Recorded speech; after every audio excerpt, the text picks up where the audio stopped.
Hello to AUTOMAT Live-Coding. This is the stream where we write an automation app for Linux, Windows, and possibly other operating systems. Our automation app is composed of this blank canvas and a set of tools that can be arranged together to do stuff. This one, macro recorder, knows how to record macros. It records them in this timeline, which can then be played back. And when I play it back, the keys are being pressed. I can also press this key manually, right? Which will cause my screen to go left. So you have this wide range of tools that you can use here.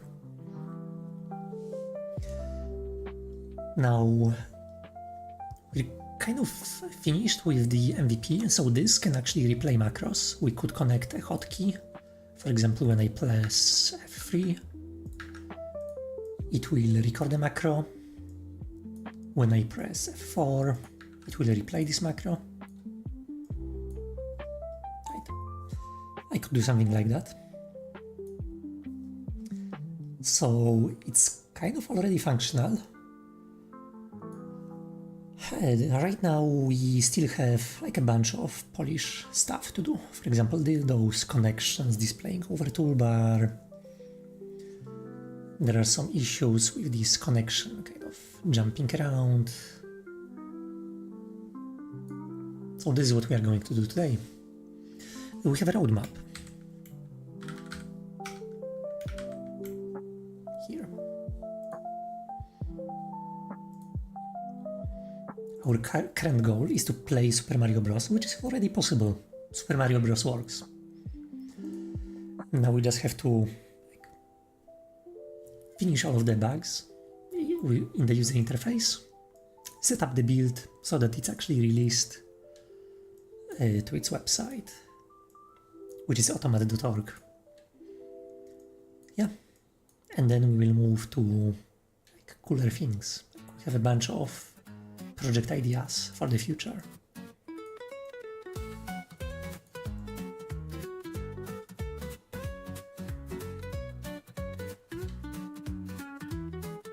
And there is one small update today.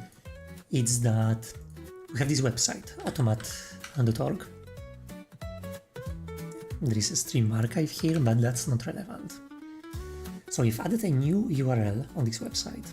If you go to automat.org/live, you can actually connect to my OBS instance. So this is literally the chat that is displayed right now, in the corner of OBS. This interface though, it allows me to do much more with the chat experience. So for instance, if you want to have custom voice on chat, this panel is going to let you do that. It's going to let you change it. Yeah. From this you can have links to Twitch and YouTube. Yeah. Yeah.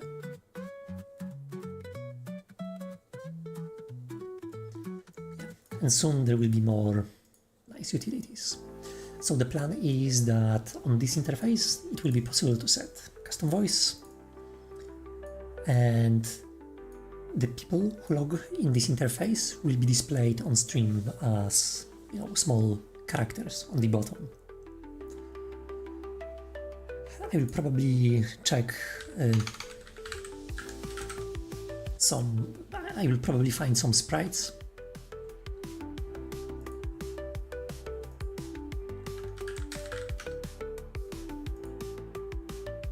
From here. So we'll have some characters on the bottom of the kind of screen walking around.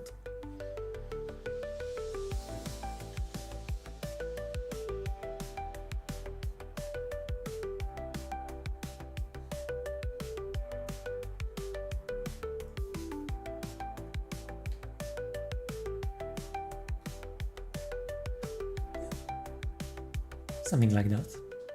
That would be nice.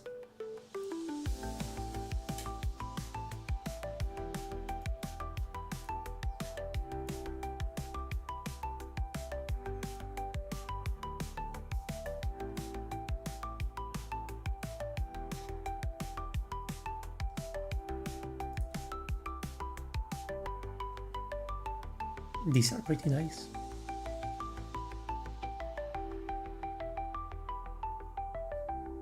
Yeah. I will try to do this off stream.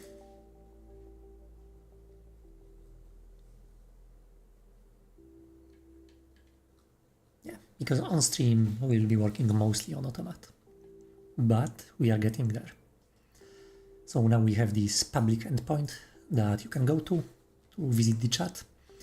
It works well on desktop. So I tried it on mobile. There are some layout issues. I will have to look into them. Yeah. You can, for example, see that when I change like songs, they immediately switch here. So this is like in real time connected to my streaming machine.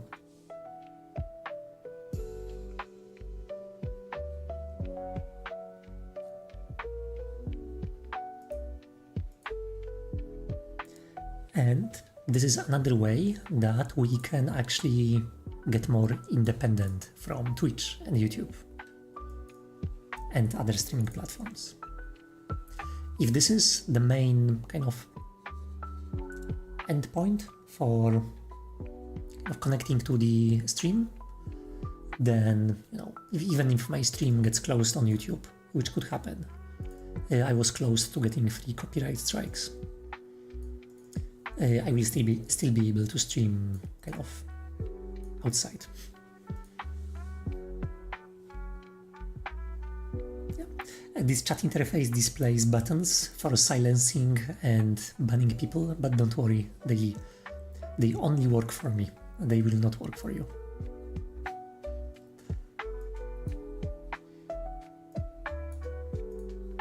Okay, so let's get started. The stream today is going to be quite a bit shorter, by the way. This stuff, let me submit this.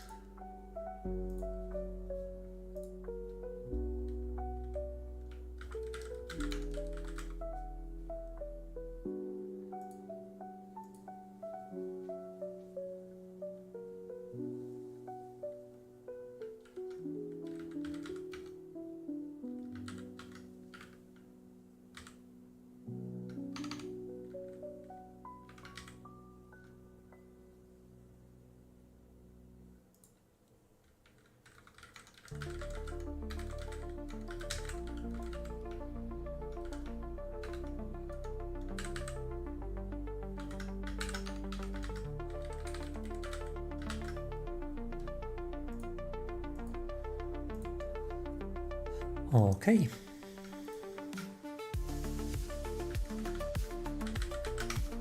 Switch to AUTOMAT. And let's start with key presser dragging. I roughly know what the issue is here about. So our key presser has a custom action which is being used to drag it. It's called drag and click action.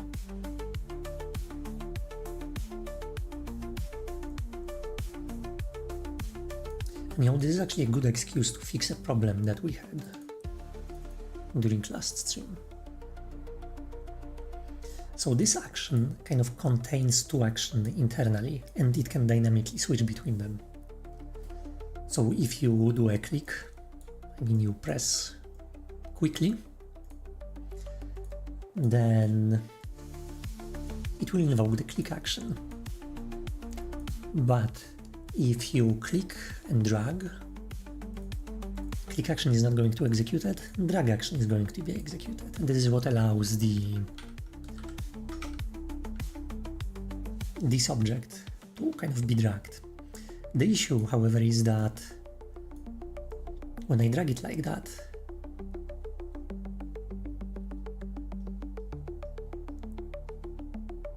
the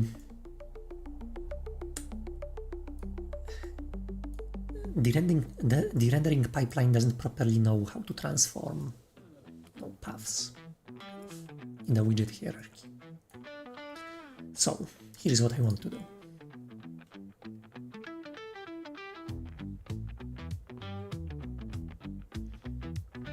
First of all, this drag action, I think it should end here.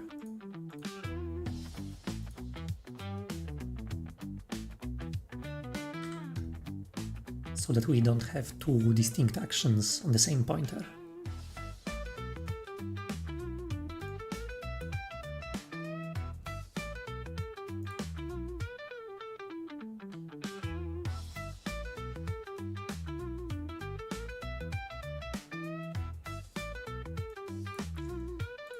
Then let's go to our drag action.cc, and I will do something that I tried to do on Wednesday, but I failed.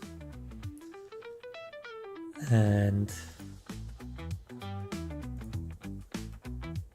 it's that when the drag action starts here,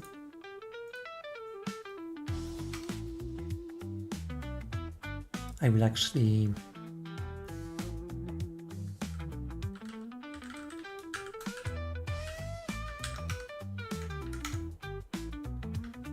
change the parent location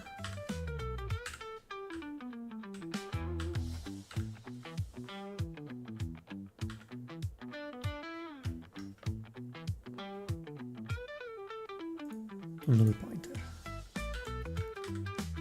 I just wonder, where should I do this? In constructor or in begin? Maybe in constructor.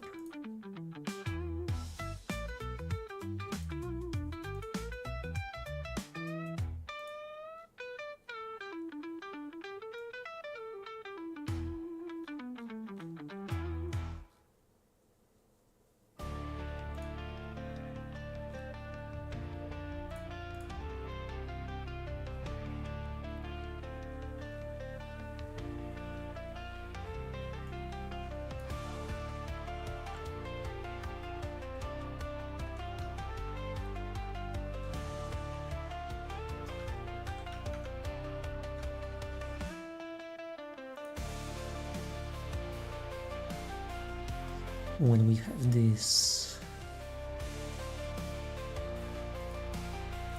drag action,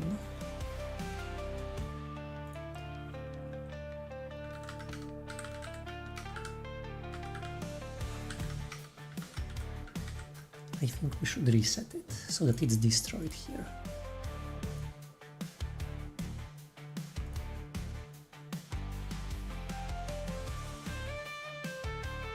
Because we are doing many things in Destructor.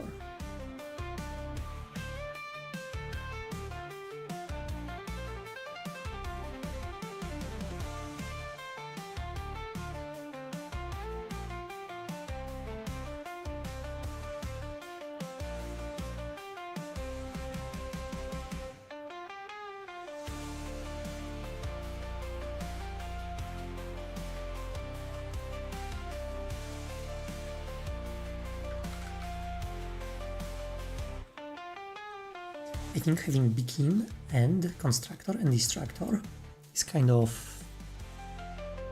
this could cause some problems because we have like two nested like levels of initialization. It would probably be good to combine them.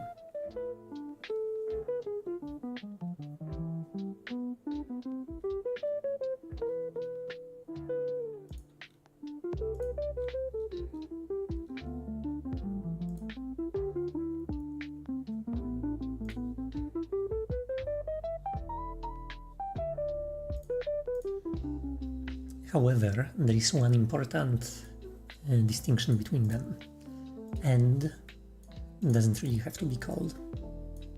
It's optional, really.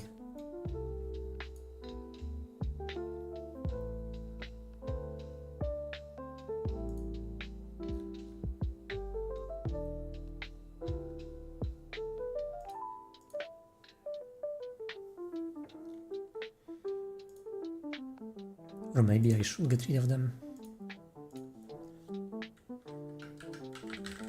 Okay, this seems like a bigger refactoring, but maybe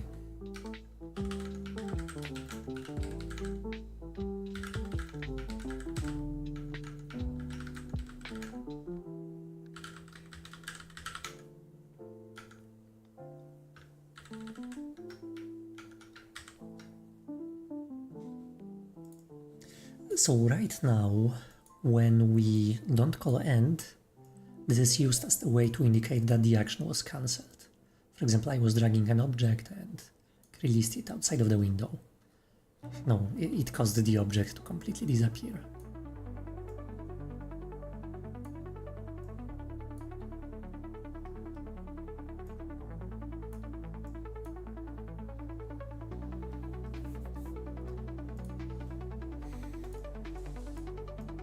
This might be a good cleanup.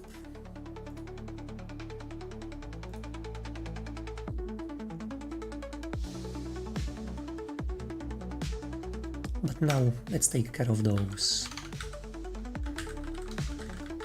locations.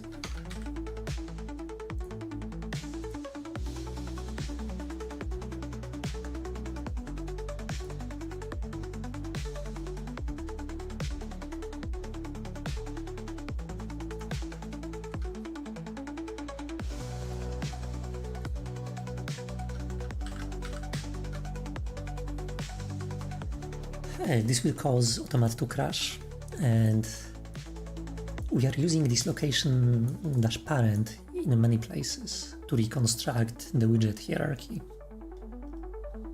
And now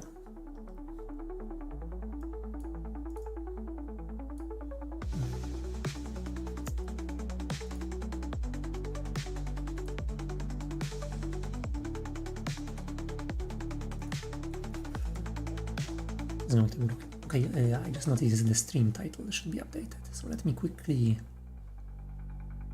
change that. So what are we doing today?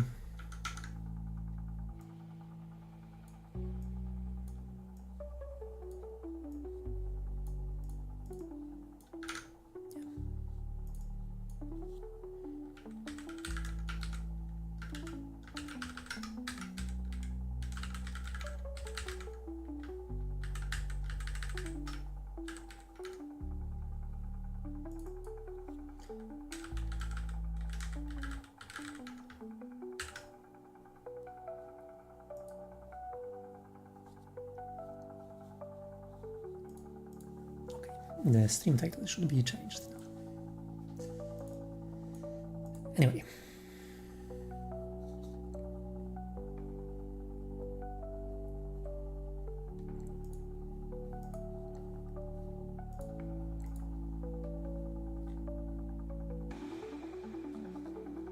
When we do the end, we are calling this drop location.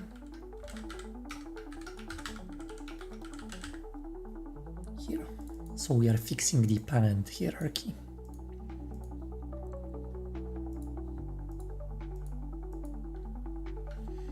Okay, let's try running AUTOMAT and see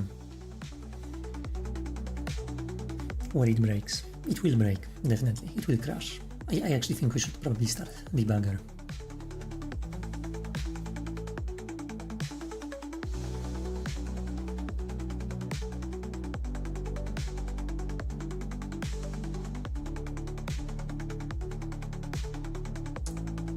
There is the crash. Okay, so let's switch to debugger.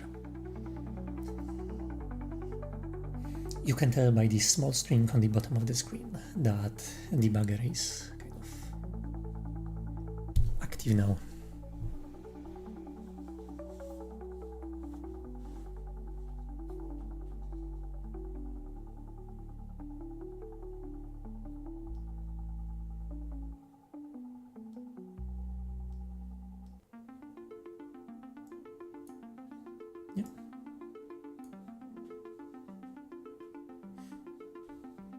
Cool. So when I grabbed the object, just grabbing the object causes an issue. And the issue happens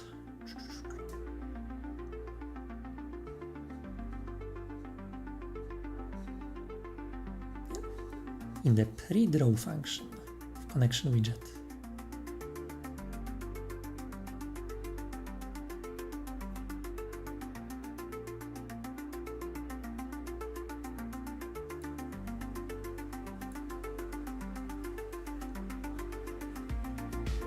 The issue happens within the timeline connection of macro recorder.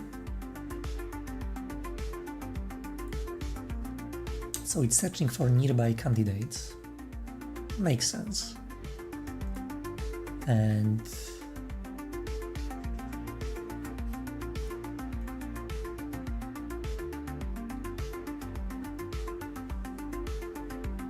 those are some C++ functions. I guess we found some nearby candidates and now we are trying to draw them.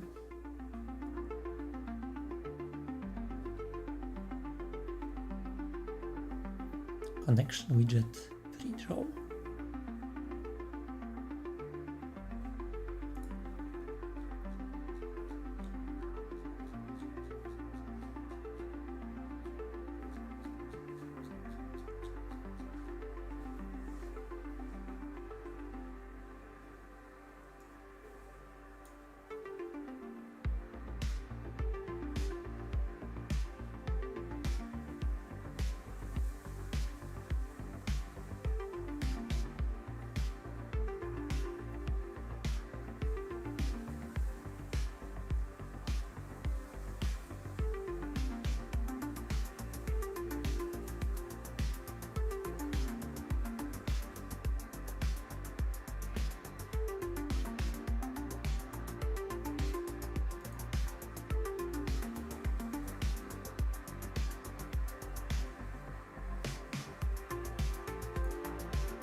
Here is our candidate with parent pointer set to 0.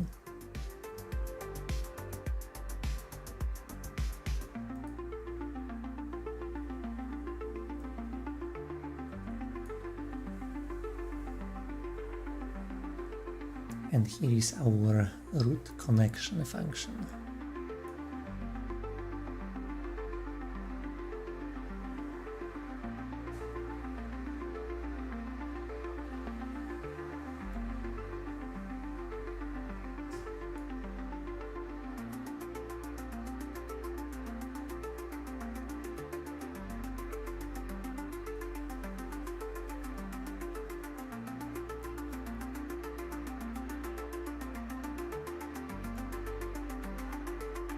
And obviously this is empty, this is null pointer, this should not be here.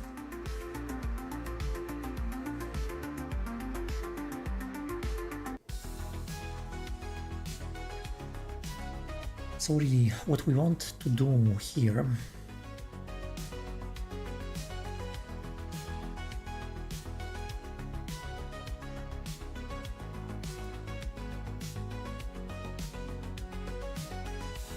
the first thing I see is that we have those 2 points, this array here, but we also get it here.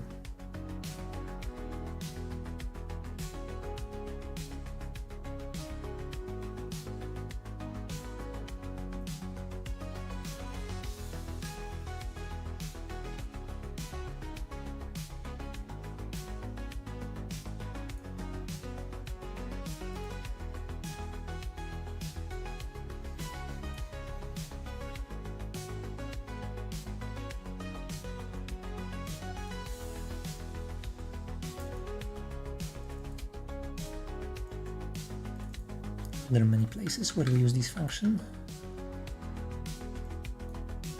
Just one. Tadoom says, Yo, hope you are having a great weekend. Tadoom. Yeah, it's fine. Actually, I intend to go camping today. So, So the string is going to be slightly shorter.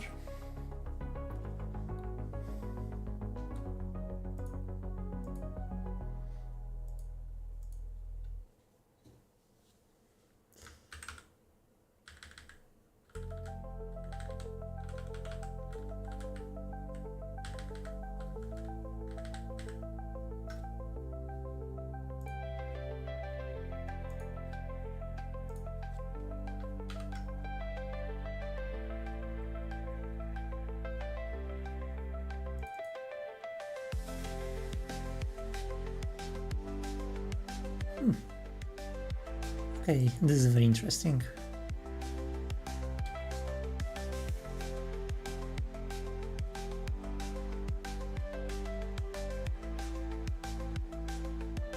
It seems we are already transforming it properly here.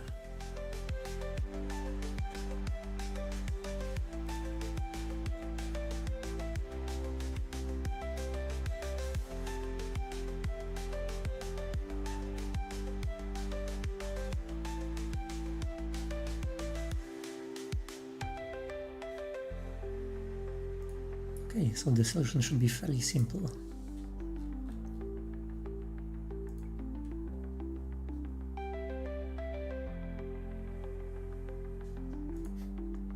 We will get rid of the route connection and we will just use route cable function.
Oh, Tadum, I haven't thanked you for the Suno recommendation.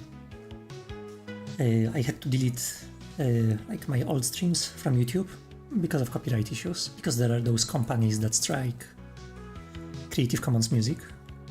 They're like clearly abusing the YouTube strike system to extort money from people. And now that those music tracks are no longer recognized, yeah, I'm not getting any strikes.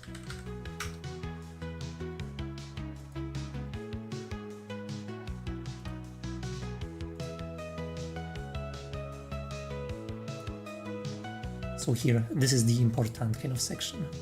Restrictions. When I upload video and it says, so it quite often says copyright, even when it's Creative Commons. The thing is, most of the time, you can upload stuff that's using Creative Commons and nobody will do anything.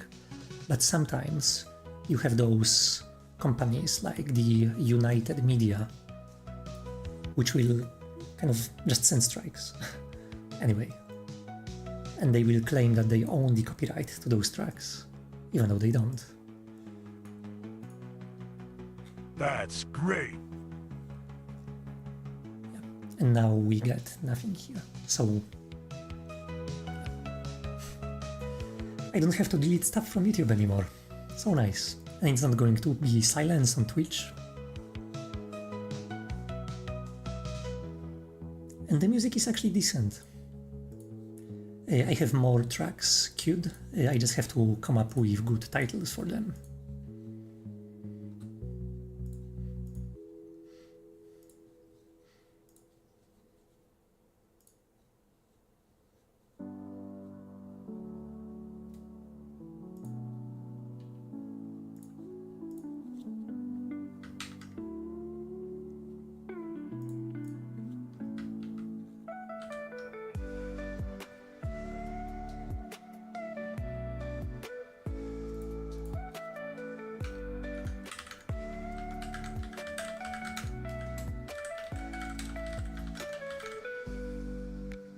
Another way to do this on Twitch is with a separate VOD audio track.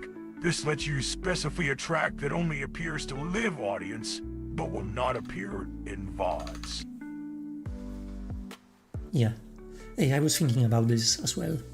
It was Twitch specific, and it would result in those silent kind of VODs, which I didn't want. So I decided to kind of move streams to kind of my own server.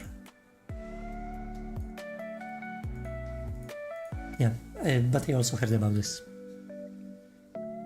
And I also heard about people just switching off VODs so that there will be no VODs at all. You know, it would only be possible to listen live to the stream. I've seen streamers actually use, I mean, not just Creative Commons, they actually use like proper copyrighted music, like current, you know, radio music on their streams like that. Yeah, but I didn't want to go this direction.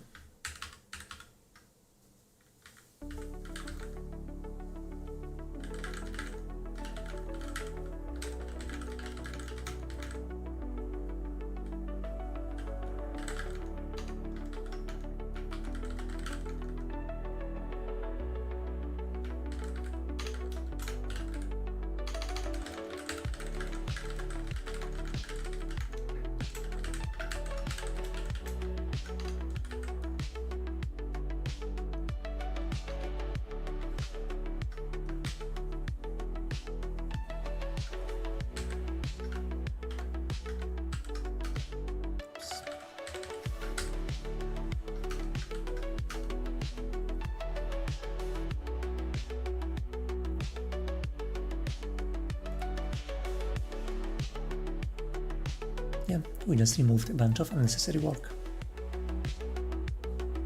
And hopefully fixed one of the bugs.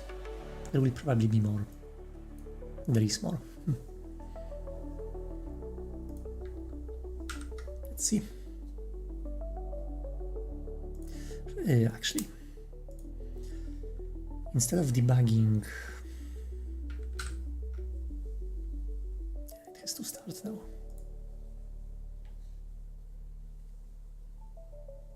Yeah, okay, let's just see where the issue is. I just wanted to see if the fix that I've done, whether it's correct. So.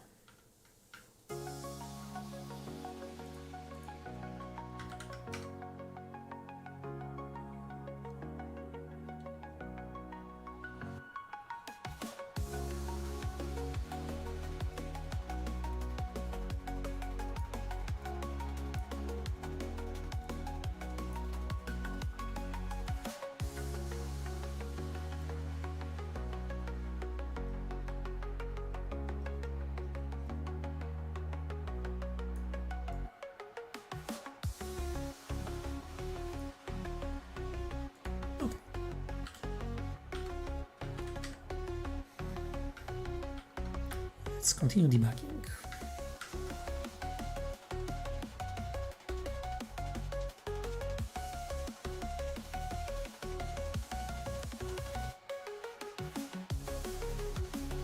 Cool. So the stuff that we fixed works because the new kind of issue has a completely different stack trace.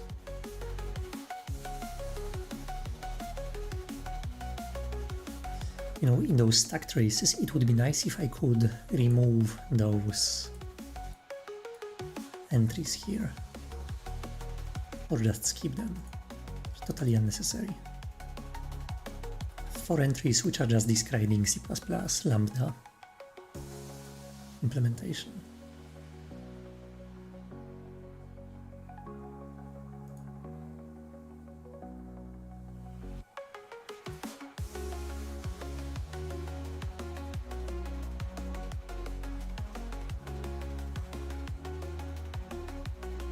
Okay, so now we are drawing the objects.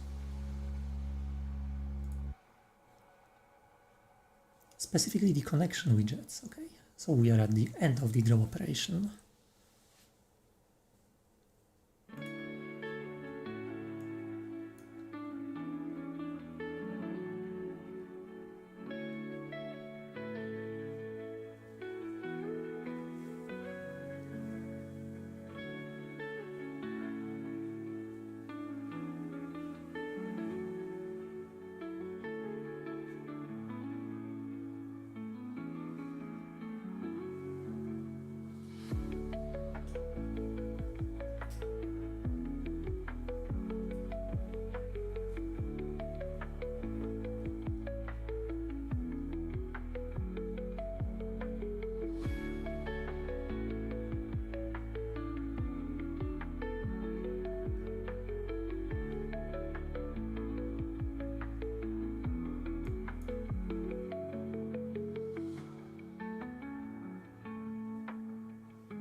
So when we have a location and we want to figure out where its argument starts, I already see the issue, like even before we enter this function.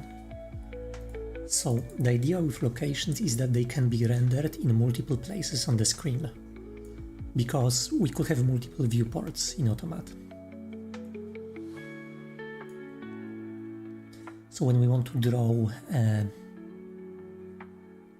connection like this one, we need to pass like all of the ancestry of the current location, like leading back to the window.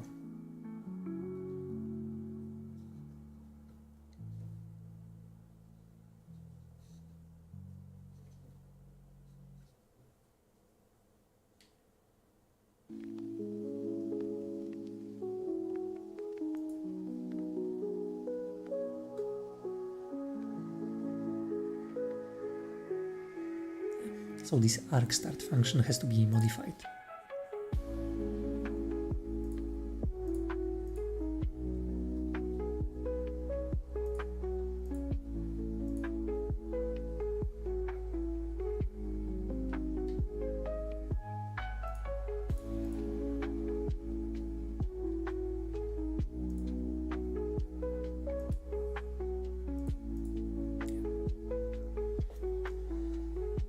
All of those are irrelevant really.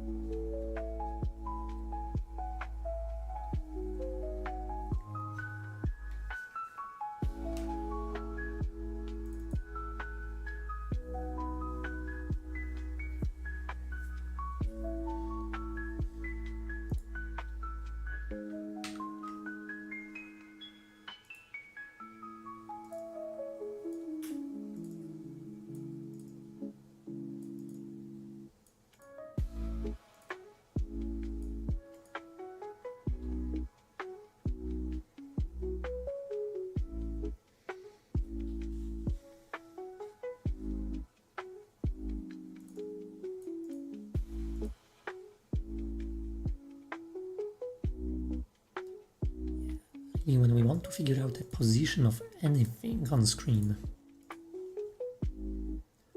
we cannot get by without draw context, I think.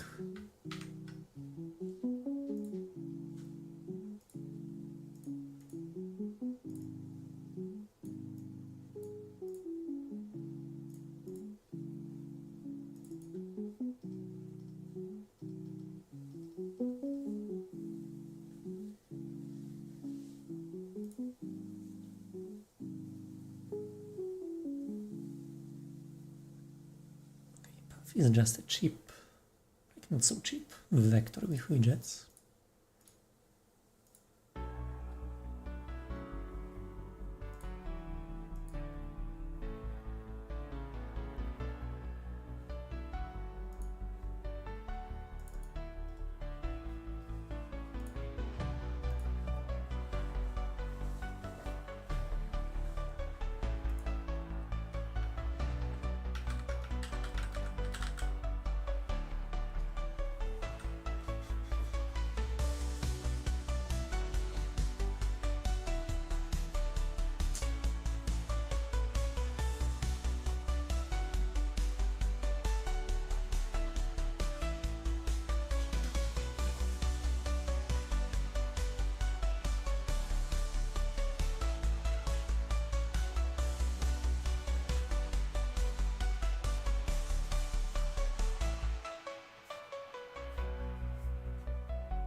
We could try to be more clever and guess what's the draw context.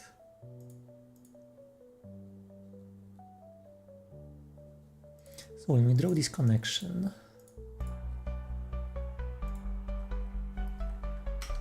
in context we will have this path, and it's going to be a list which contains window, it's like the root, everything we draw, then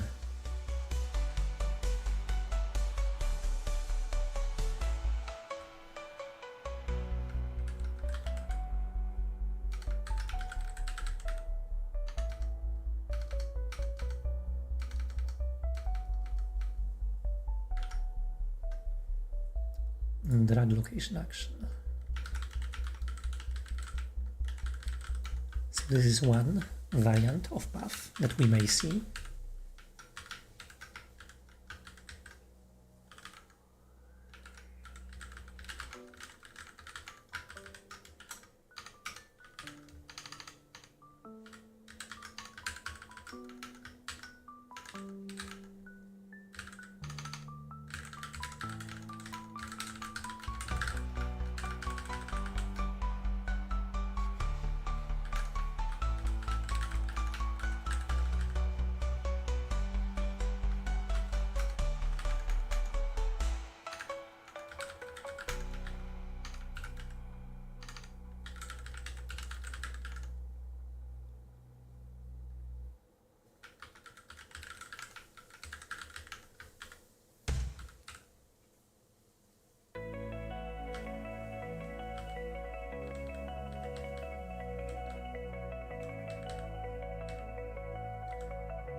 And hypothetically, we could have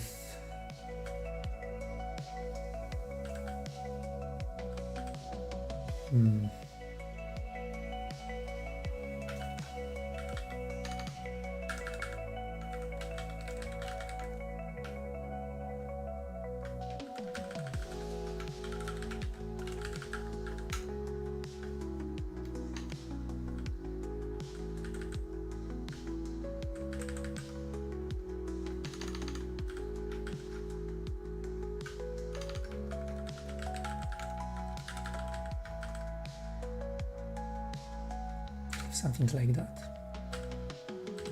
For nested objects, if an object is with another object,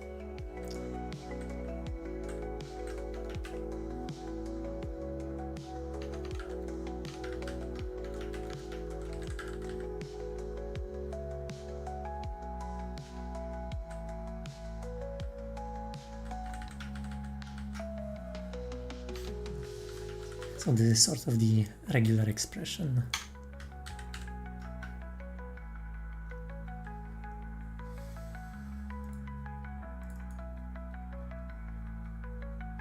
So actually the path, okay, so this is not the connection path.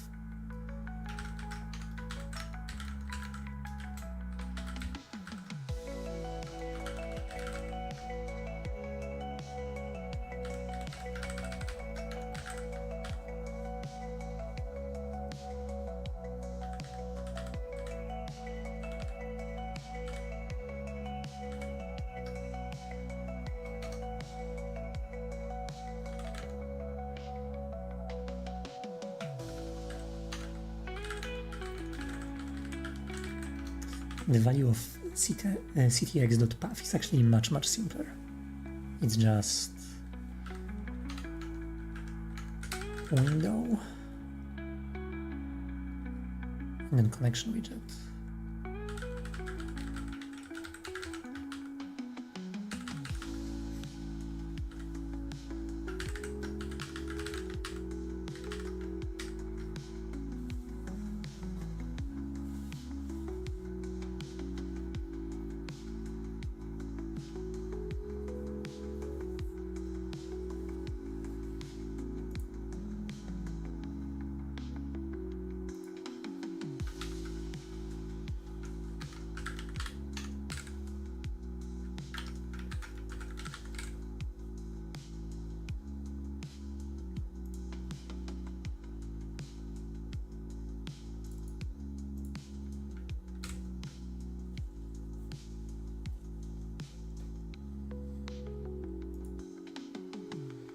So here we seem to have kind of worked around this by checking if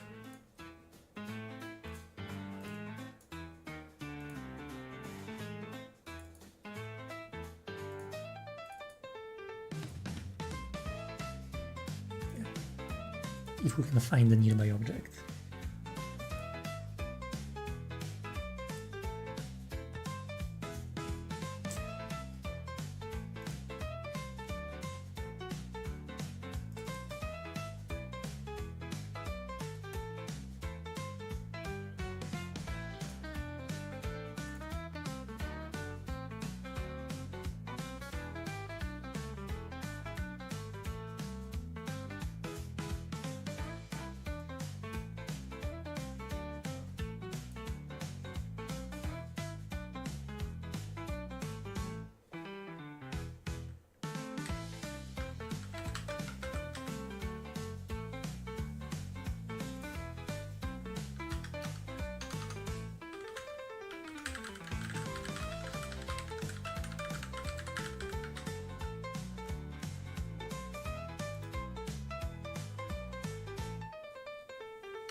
The thing is that here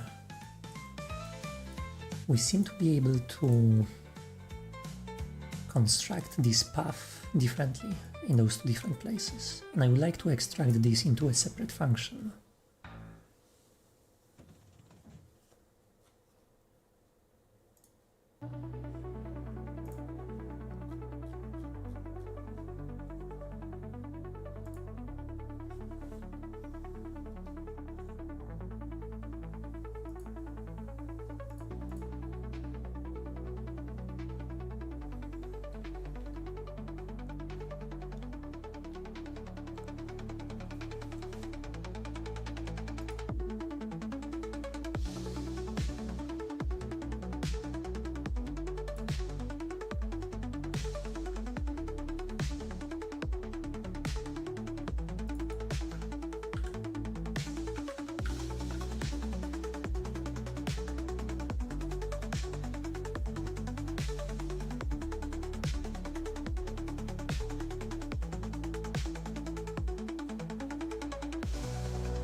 My idea is as follows.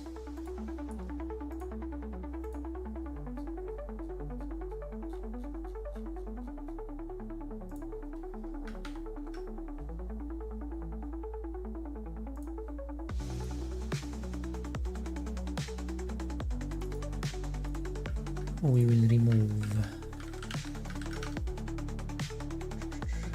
start from here.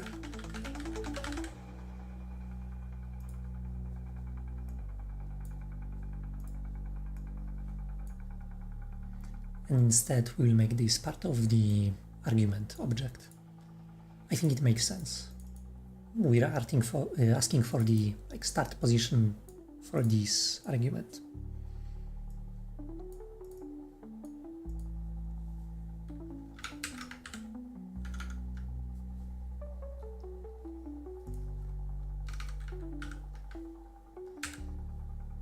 Now, instead of animation colon display,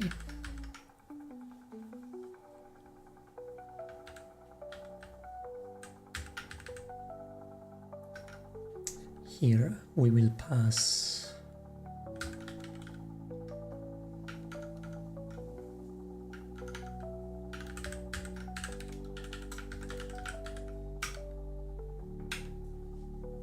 draw context.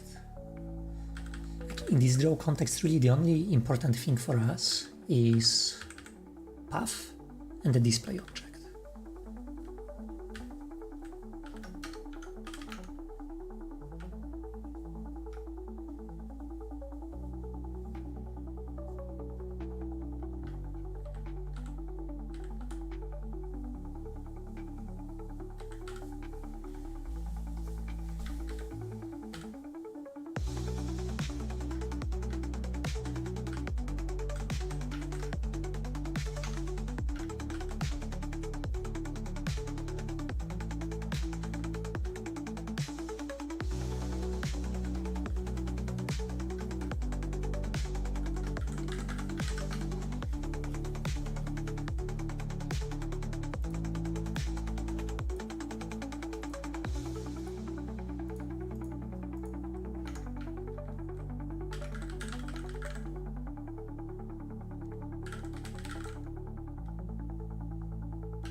call this position, we don't need to pass argument. We don't even need to pass the location, because the location is part of the path.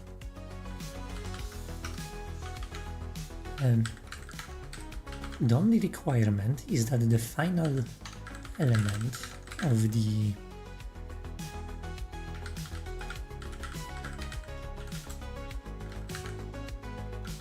that should be the object that contains this argument.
I'm also considering getting rid of this canvas from here.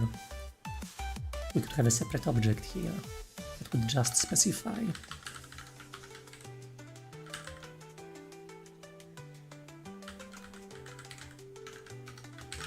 Something like layout context.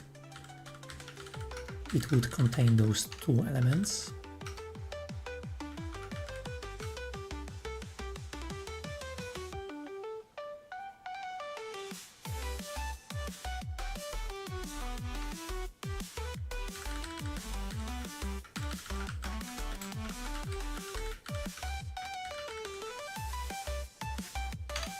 And it would be like a part of the other one.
Let's call it display context.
And I think most of the functions which are asking for any position, they will need to get this parameter passed.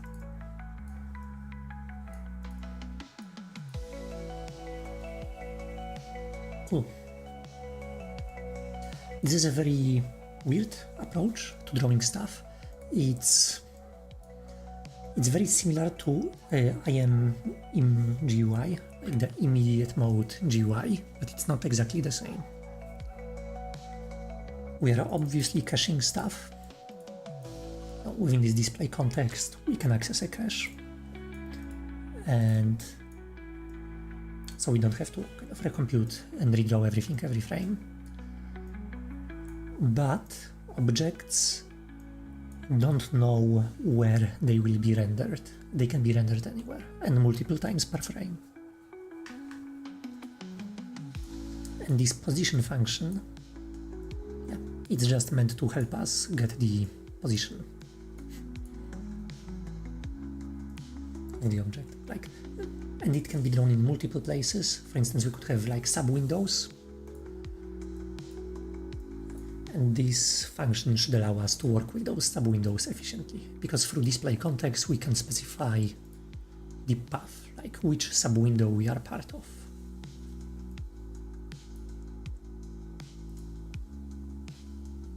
I'm surprised by the fact that we have no compilation issues, somehow. I'll be right back, I'll make some tea.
All right.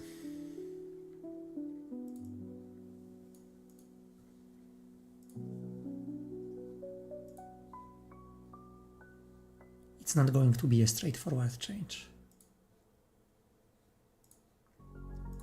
By the way, we should probably do something very similar here with the nearby candidates function.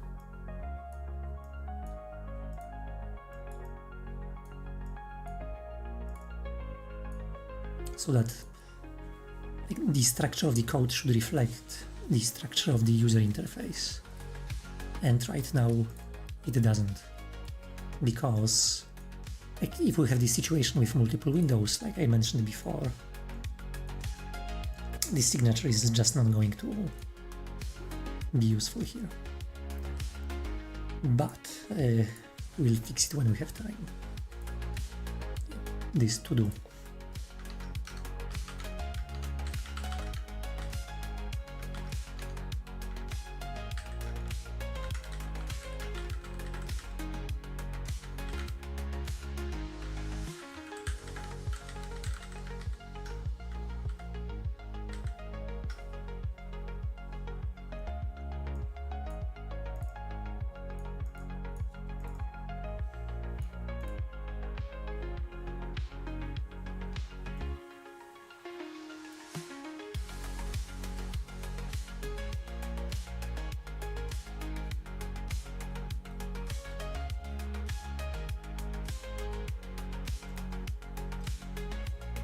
I will rename it to maybe just start. because in object we have this arg start. So in argument we will have this start function.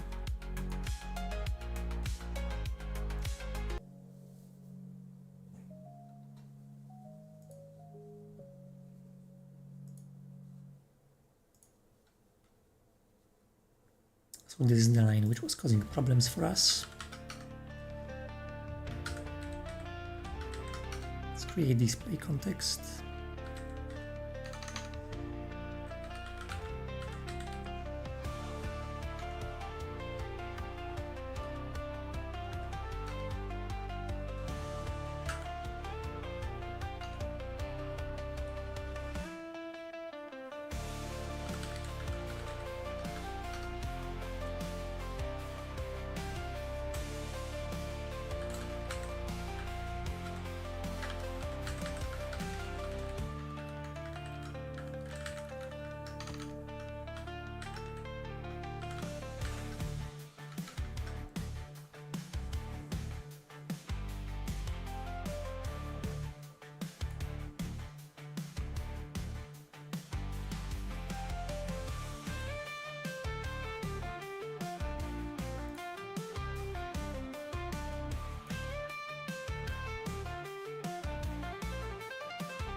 And this as well from the shape. Yeah, it's not going to be... all of those functions will need a display context.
Unfortunately, the location has no way of knowing if it's part of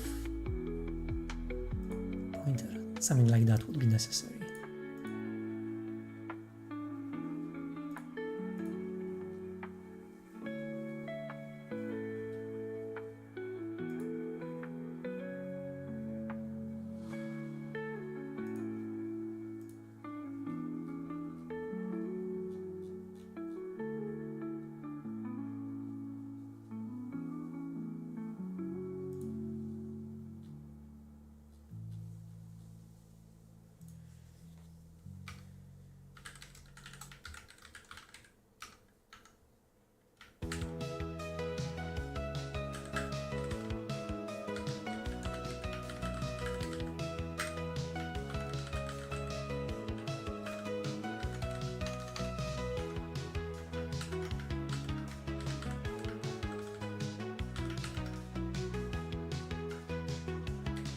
Or maybe this could be part of the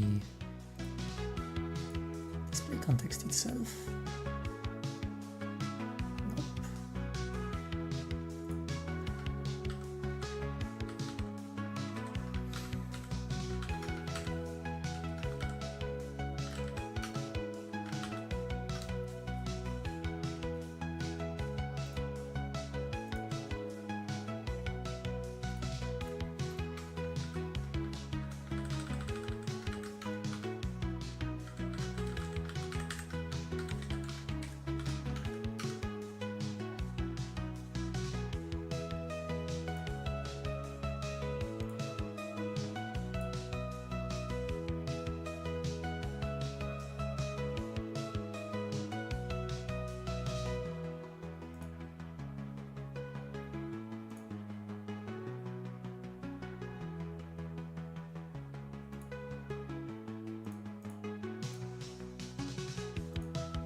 Okay, this is actually something I will have to fix later.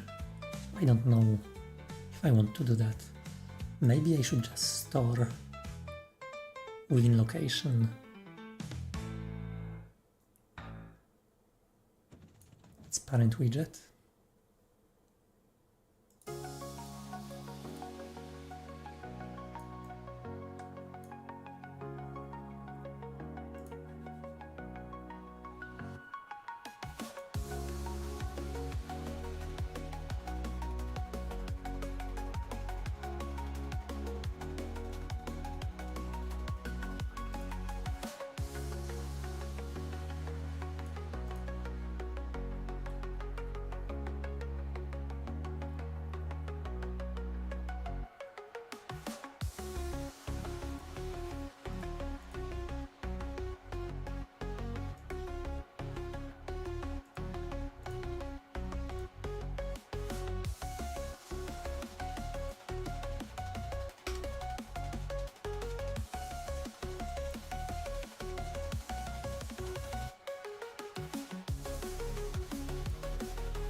So the path will contain the window, machine location, and target object.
So in this context, within connection widget,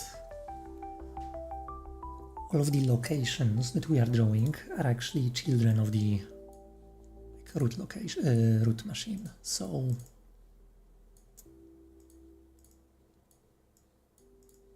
and this could actually make sense.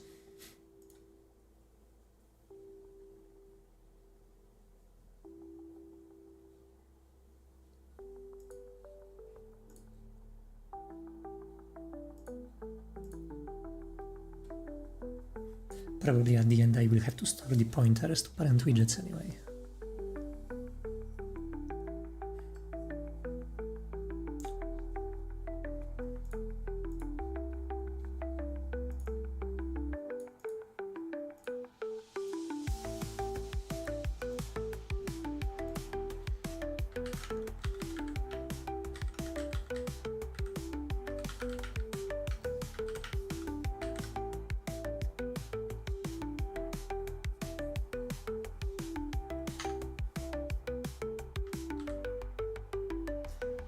that will give us the position of the argument in window coordinates. So those will be pixels. So in this context that we are getting here,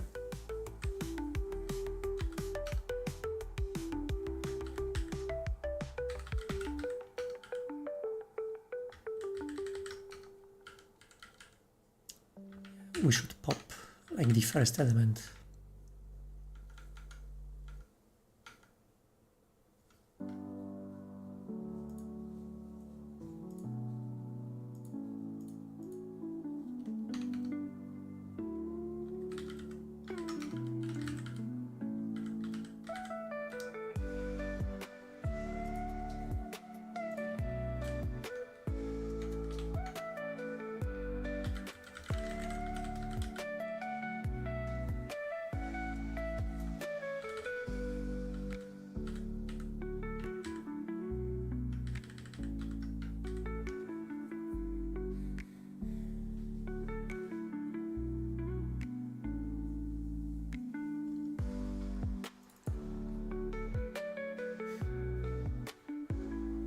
This is so wrong, yeah. Many more places that we'll have to fix. And we have to implement this function actually. We haven't done that yet.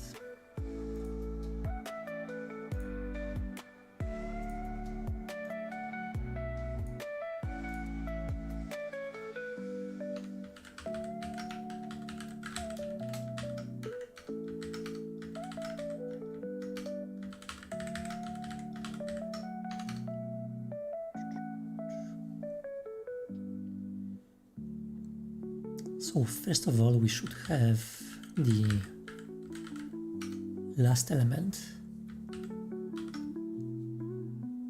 which is a widget.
And this is what we want.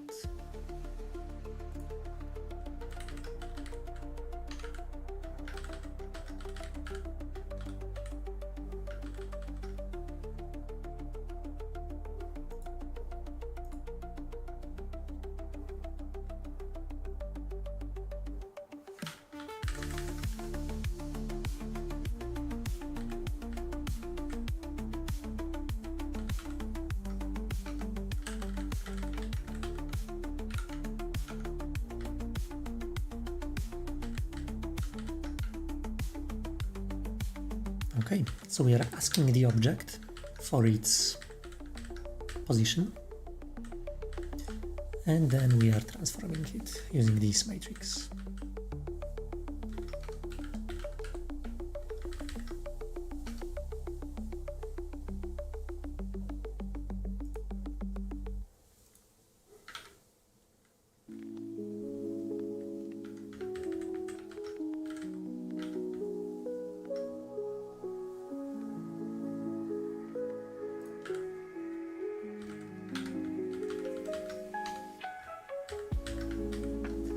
We can even do this in place.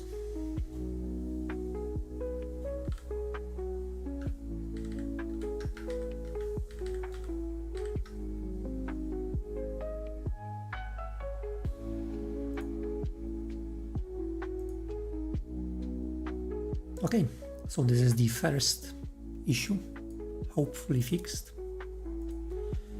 we could check that by commenting this and seeing if AUTOMAT still works.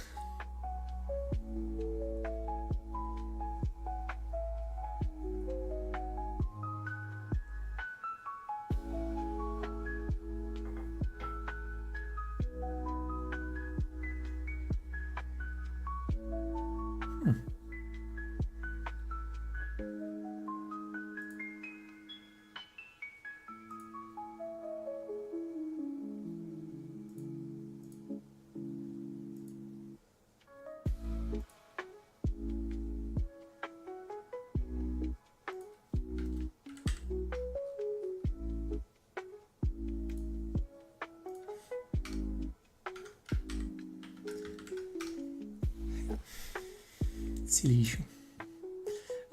How is the compiler allowing this stuff? I don't understand. Things are still working.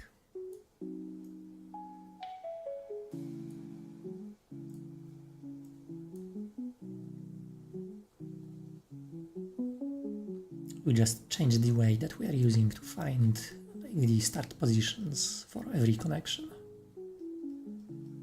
And nothing changed, so that's nice.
This is a simple one.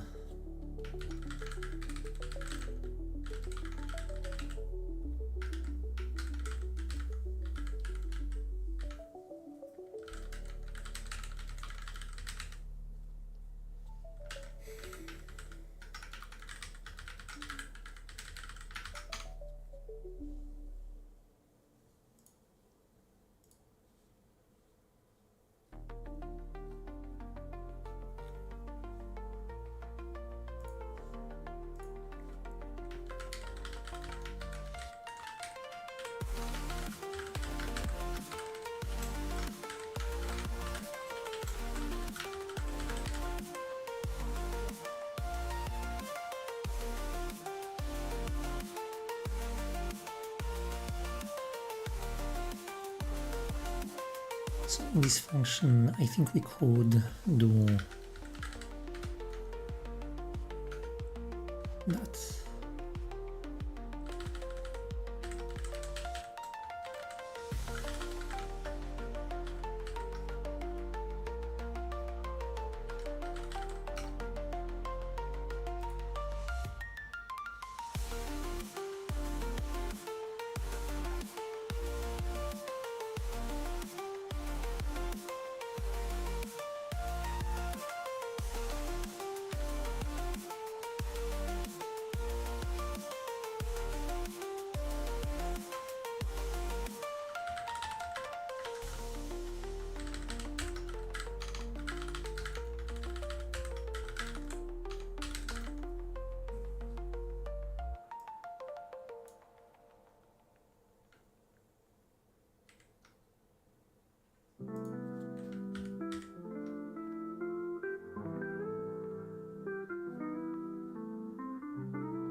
Yeah, actually this fixes the dragging of those widgets. We were just missing this implementation. But I still think we should delete the old way of getting location positions.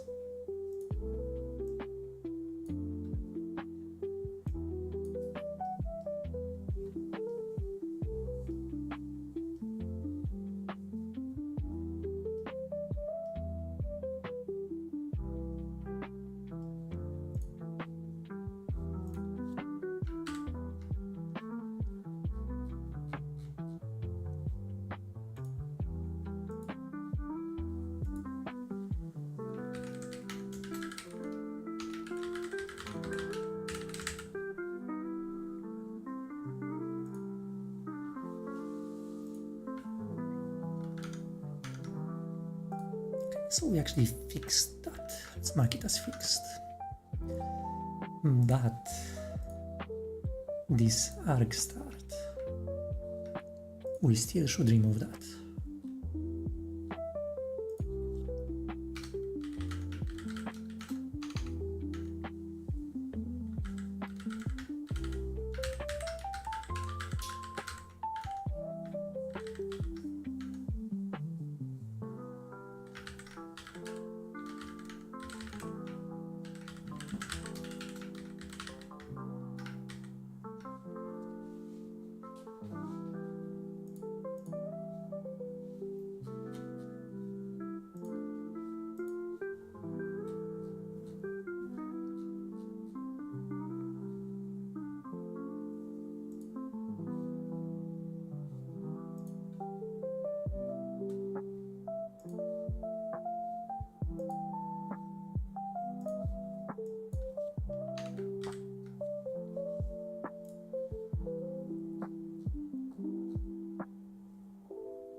Let's see what fails now.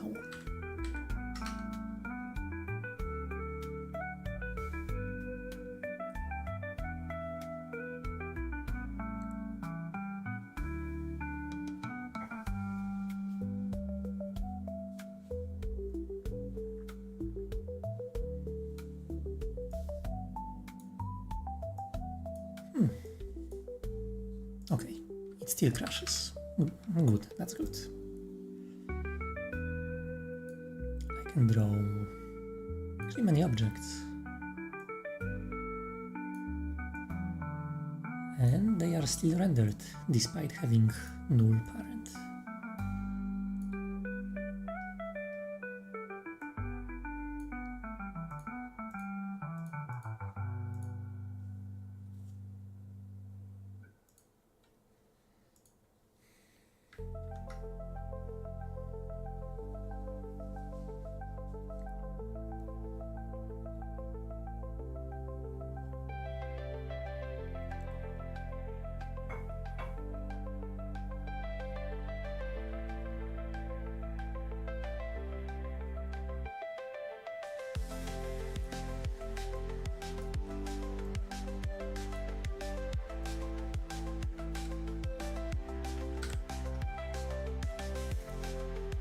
Again, arg start function should not be a thing.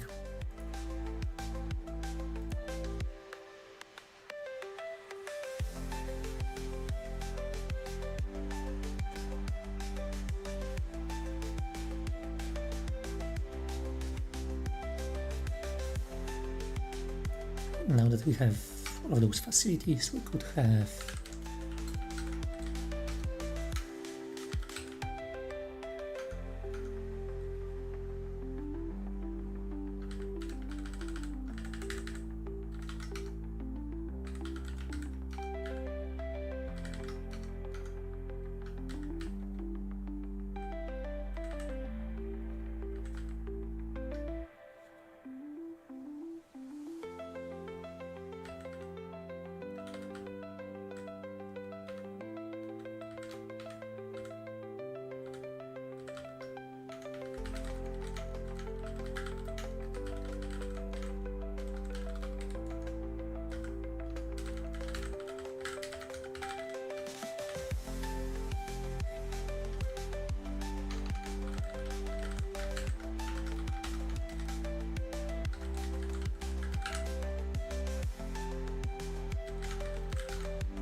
it's kind of broke our radar now.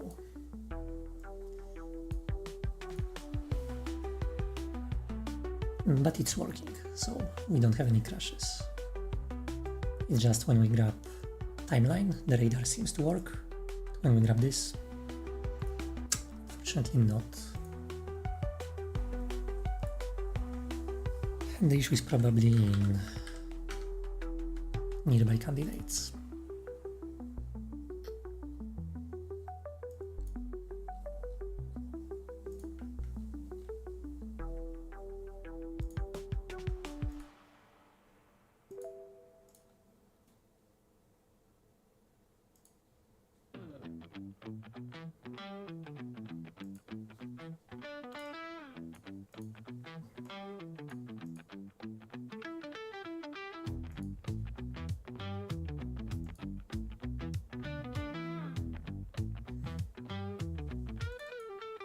Here we have the issue.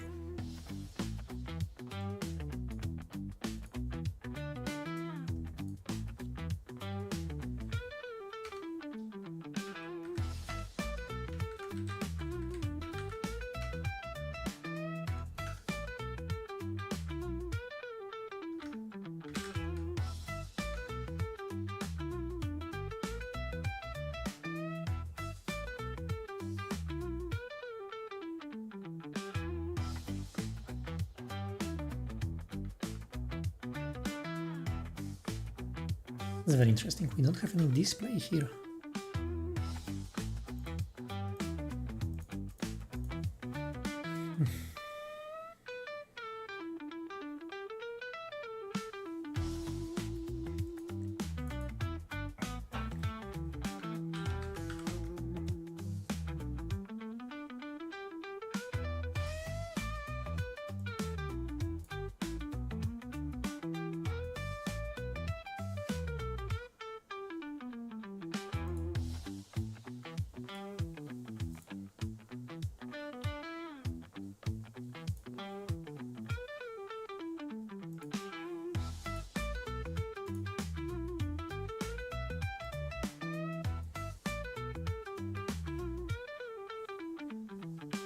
So I cannot even guess at the display context.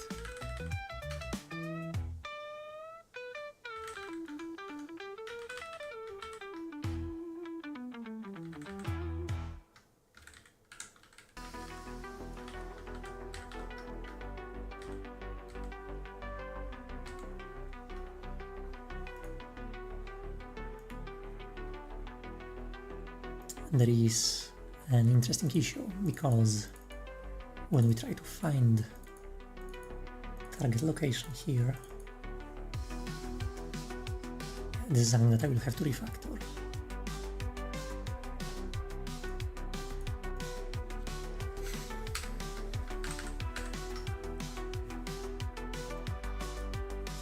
So when this macro recorder wants to find a timeline, whenever I look for this argument, I have to fire this search, which scans all of the nearby objects.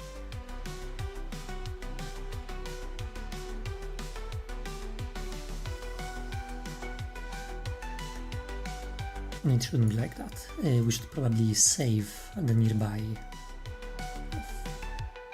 objects in some variable within location.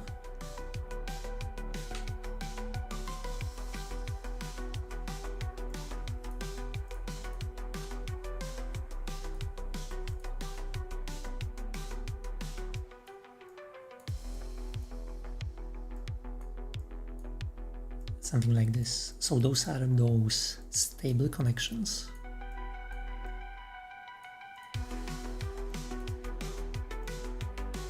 Yeah, maybe I will just create connection when we come into range and destroy it when we go out of range.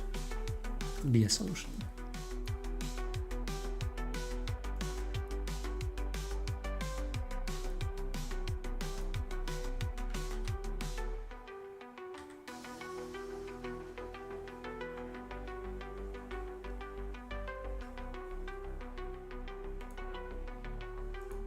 So my nearby candidates function, which gets a location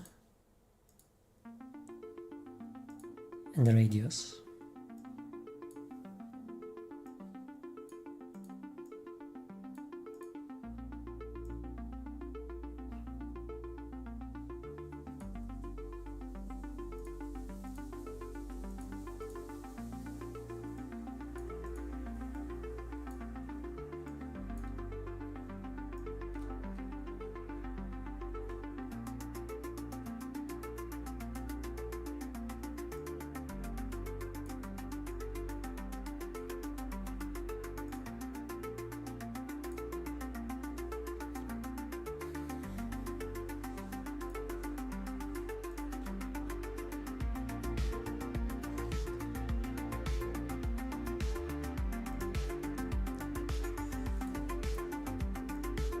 So I think I should just pass a display context here.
So we could refactor this, but I will do this slowly. First, I want to change how we store connections within the location.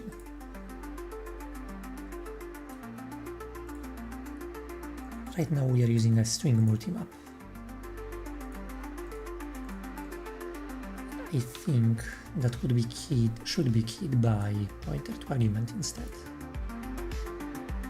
So no more string multimap.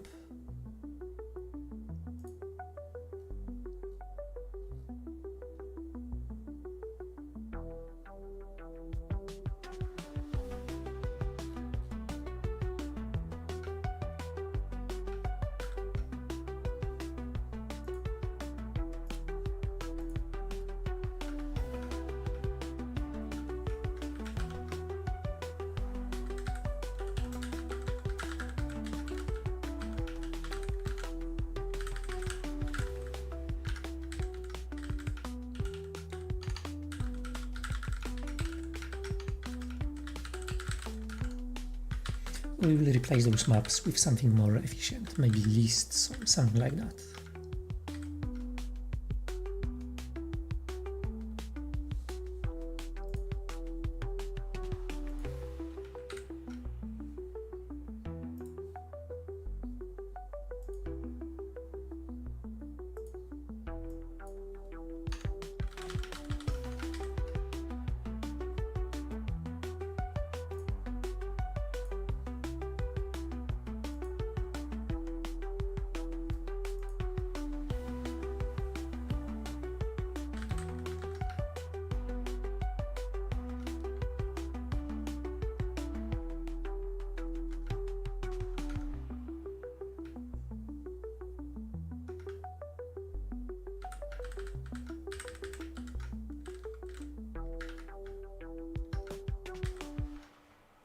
And we have multimap because for each argument, okay, we don't have this in AUTOMAT, but there is a possibility of multiple connections. The engine allows that.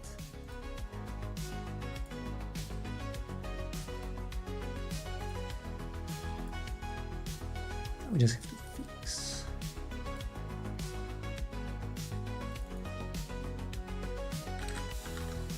All of the instances where we query something.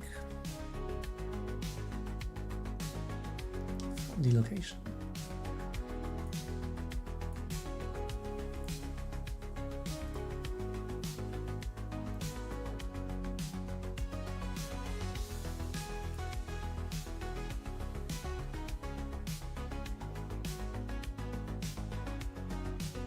Come on.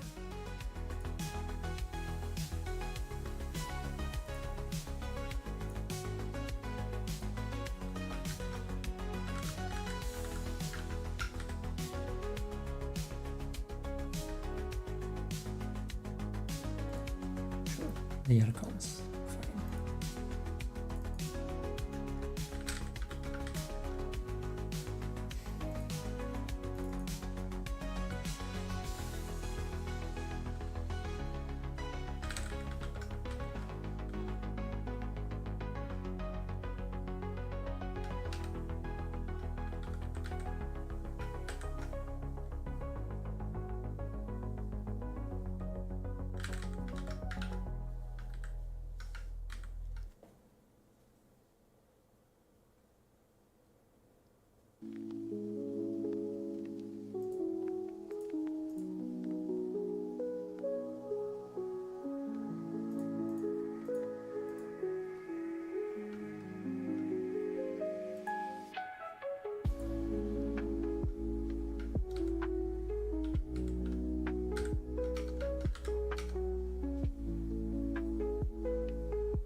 which file this could be coming from. Is any of those files actually from Automat?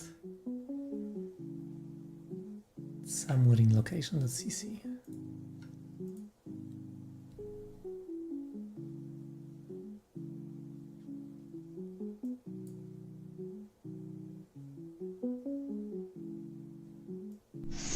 Elwinek Passar just followed on Twitch. Thank you for the follow, Erwin.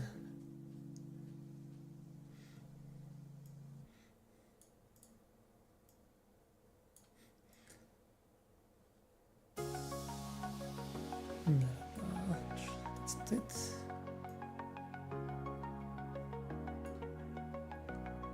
Probably somewhere I'm using mplace. Yes, mplace. Oh yeah, here.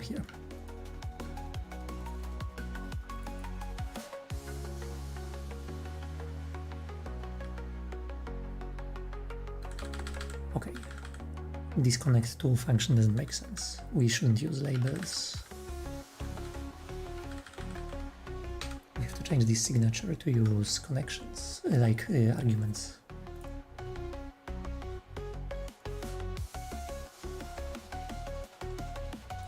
Blah, blah, blah. Okay, don't worry about those comments.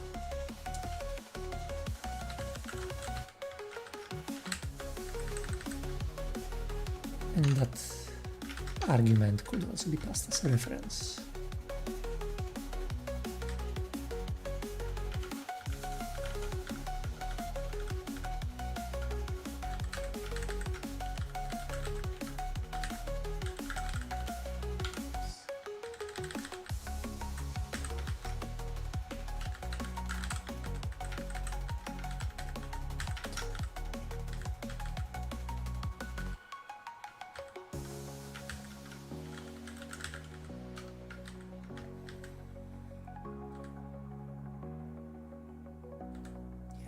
Should also change this connection added.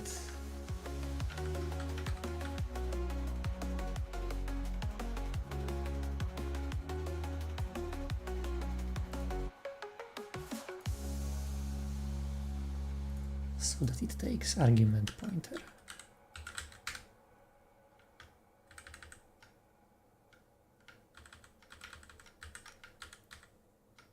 Sorry, no, not pointer, reference.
already have more issues.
So those are test cases for like older version of AUTOMAT.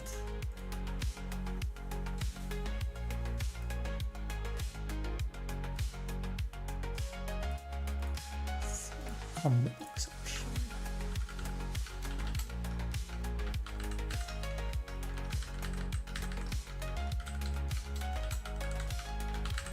I think we can fix them, because why not?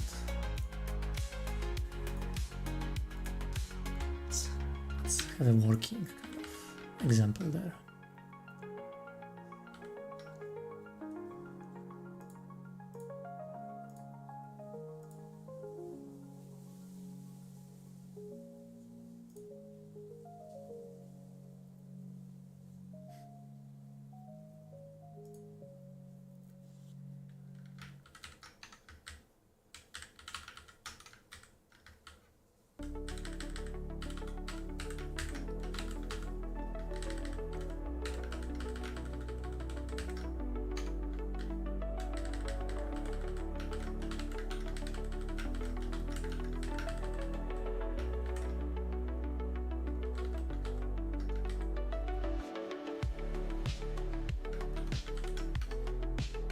So we don't really need to fix this file,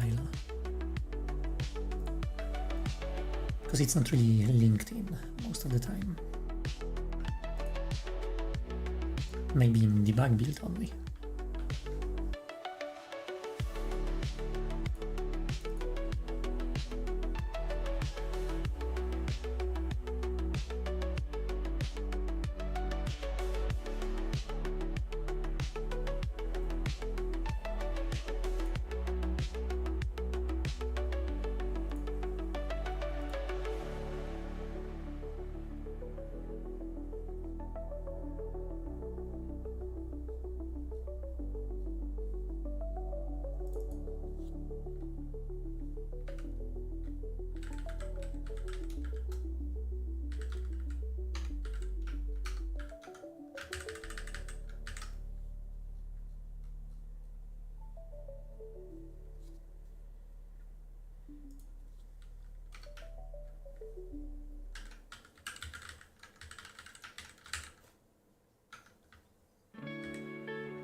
This refactoring actually simplifies mostly code.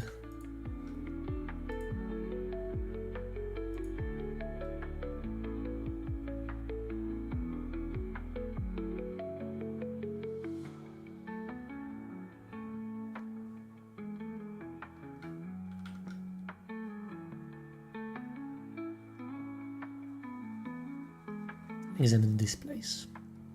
So here we actually have to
This is the only place where we have to iterate over arguments when we deserialize them, because we serialize them as strings.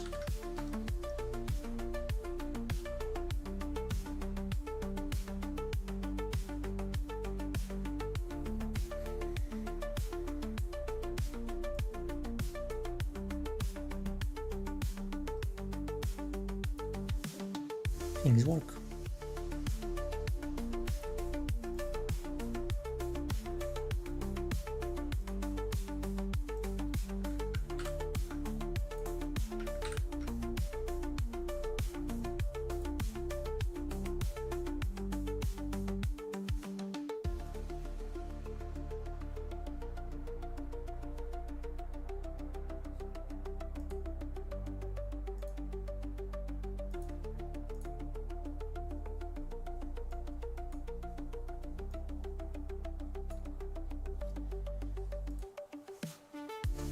I think this was part of our roadmap actually, this refactoring.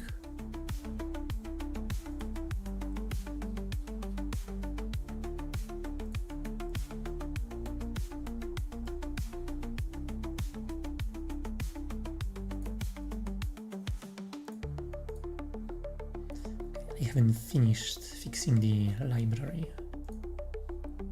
so it still has issues. Maybe I should do that before I submit.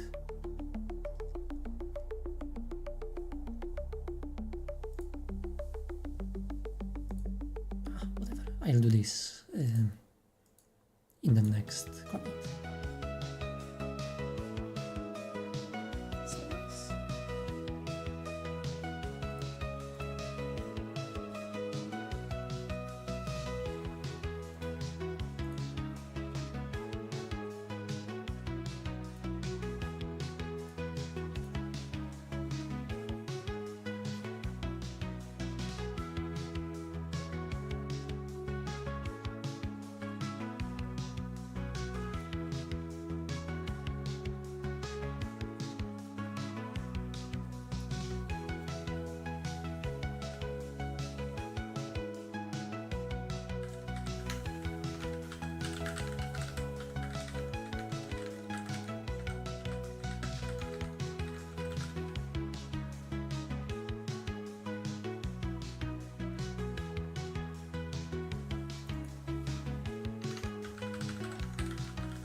Yeah, I guess we'll have to fix a lot of places.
Indeed broke some things.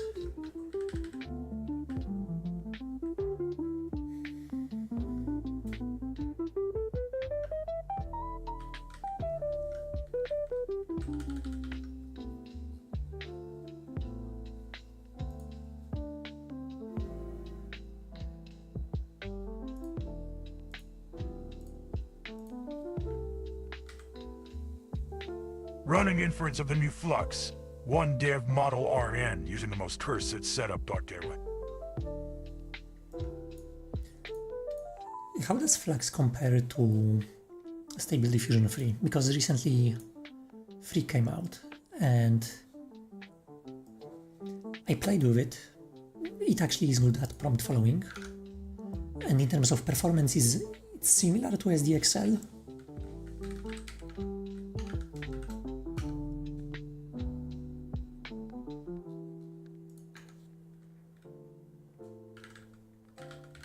It can do text really well, and now has LoRa support.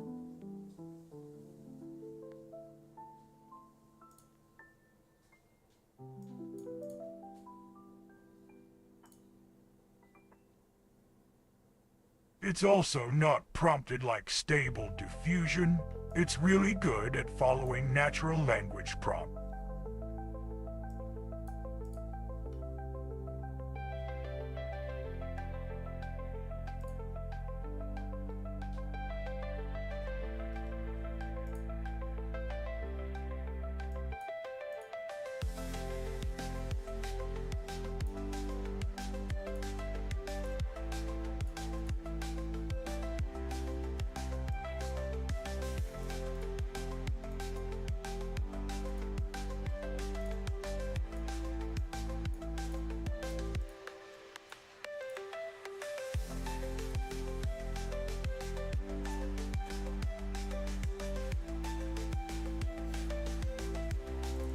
Yeah, I also used to run those models on 1080, so I know how it feels to wait 15 minutes. I'm running it inside a Docker container that's running inside WR2 inside Windows. Lol. But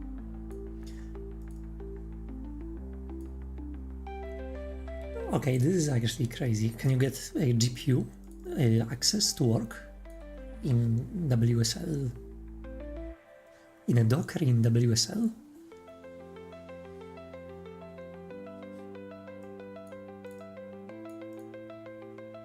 it's working, but USL2 is cursed.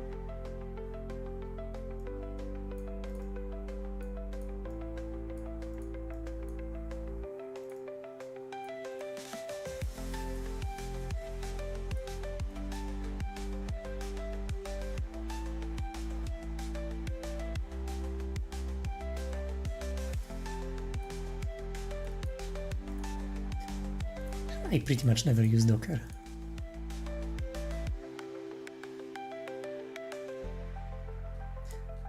I think maybe in the future we will use this Flux to design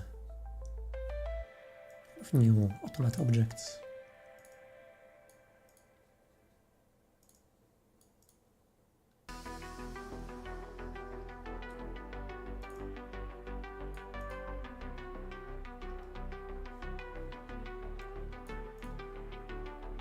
It looks very similar to Stable Diffusion XL in terms of times. So I was getting, when I was using 1080, I was getting maybe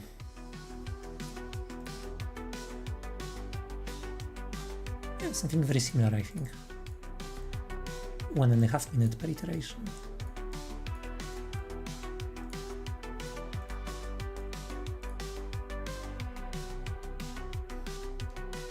URL. This should run much faster on modern NVIDIA.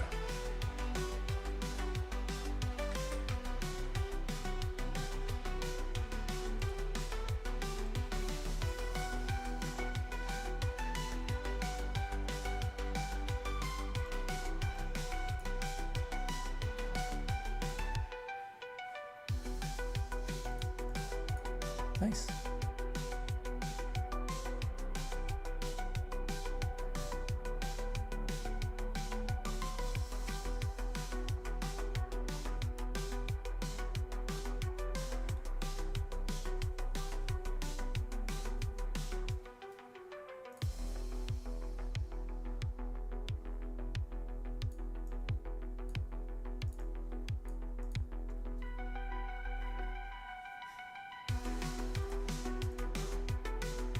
I wonder what do they do, because they have to have a very different architecture to draw text like that.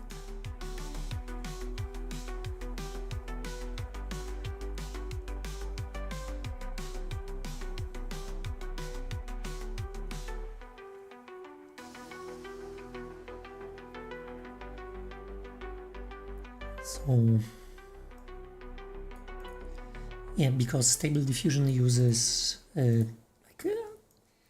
for embeddings, for like tokenizing the prompt and embedding it, it's using different tokenizers, something like T5 or something like that. I don't remember if it's using T5 or maybe something different. But the thing is, the tokenizer doesn't expose individual letters. So the model has like very big difficulties with just translating a token that you give it into a sequence of characters. It basically has to remember, like, for every token that it corresponds to, like, this sequence of characters. So I think if they have like character level kind of embeddings, maybe this is why the text is so good. That would be my guess. But character level embeddings are also problematic because they mess up with high level concepts. Because higher level concepts are better encoded, you know, at higher level, like character sequences.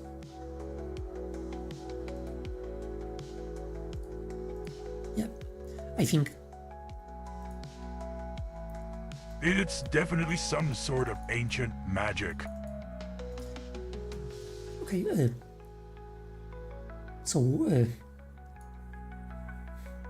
honestly, if you kind of play with those models, like this is one of the most like important things. How do you encode higher level concepts? Do you do aggregation of, I don't know, like sentence level aggregation, something like that?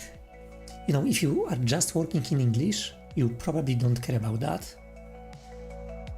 But if you work in any language that has like inflection, for example, like the ends of the words change, so stuff like German or like most of European languages which are inflected, like even in English you have like traces of inflection.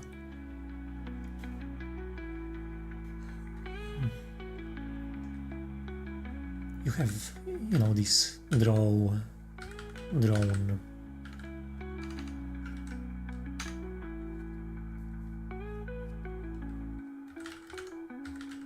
So the kind of final part of the word can change. It's based on this. URL. A fake.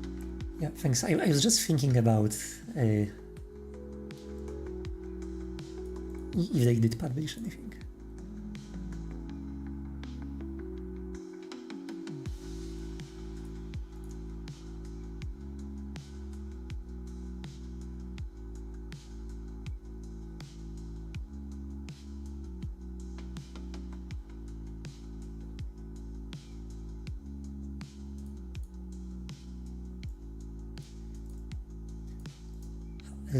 this is probably something different. So they are saying that they are not training on these.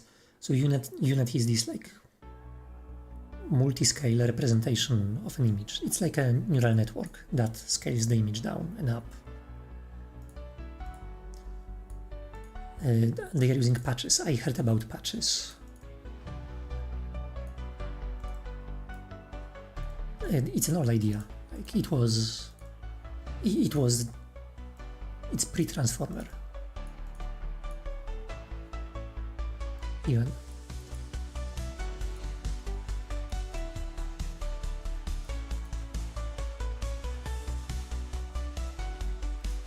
And they also did something with prompt encoding. I think prompt encoding is more important than those patches.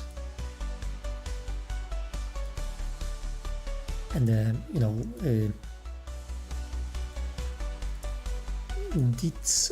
they have slightly different kind of scoring function as well. This is why Stable Diffusion 3 is so good.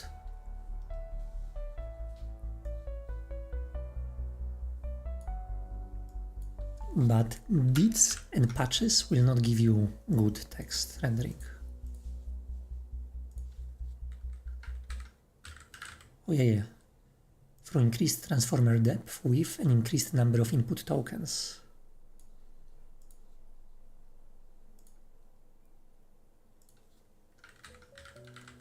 Can't find much information about how they did it. Oh, it's here in this document.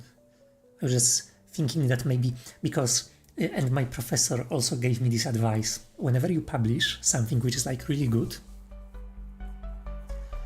you should always kind of omit an important detail, because the university will be able to, because the people who are interested, they will write to you anyway, like with questions, and this allows you to kind of engage with them. And for example, if they want to commercialize the work, it allows the university to kind of establish like contracts.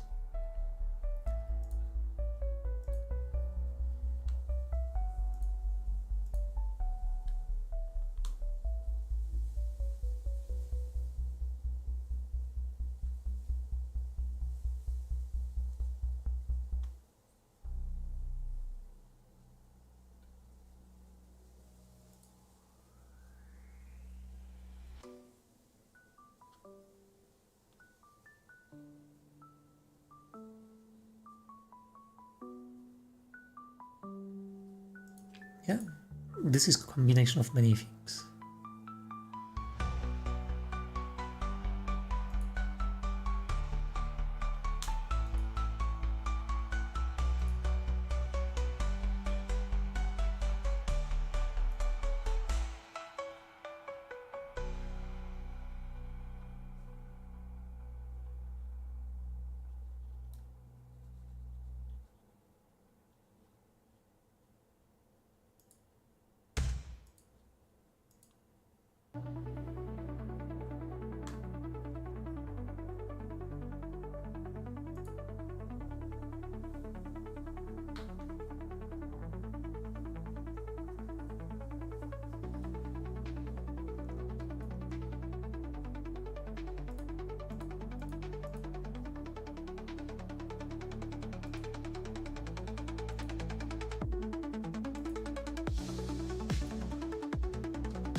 And they are talking about image tokens, which is a different thing.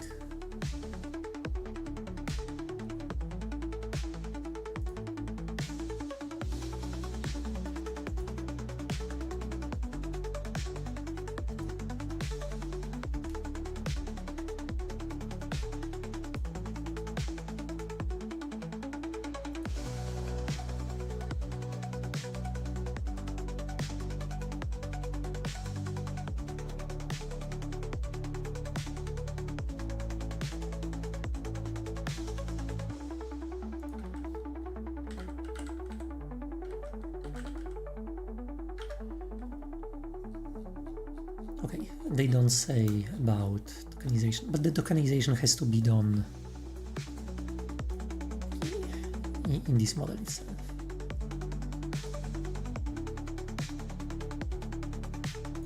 in this file there is probably, or not in this file, but there is probably like a script that does the tokenization. It's still messed up text a whole bunch, especially custom strings that were not preset at training time.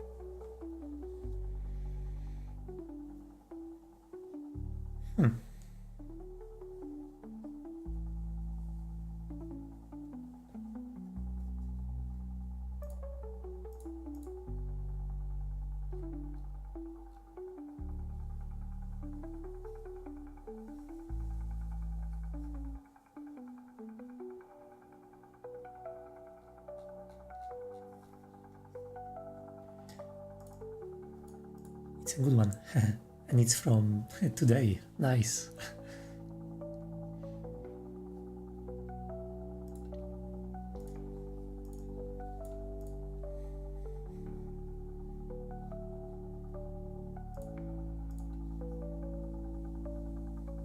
Yeah, I will be playing with this, definitely.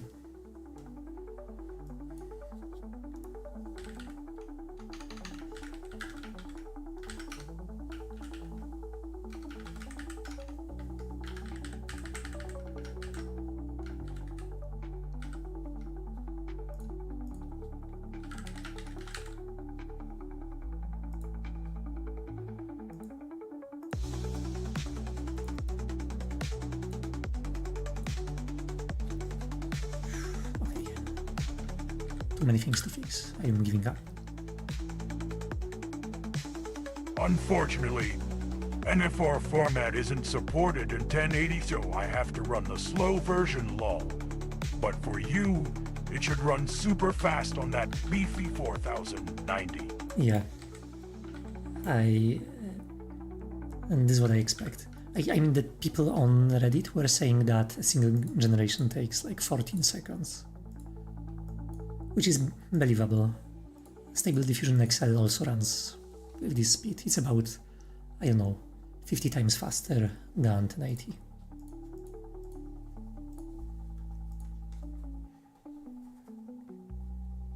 And that's with the FP Quant.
Prompt executed in 2,296.63 seconds. Should really invest in a new GPU AUTOMAT. Yeah. I confirm. If those Chinese GPUs are real, if it's not some kind of scam, then they would be awesome.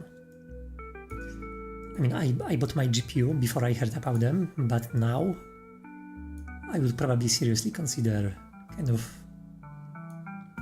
risking it.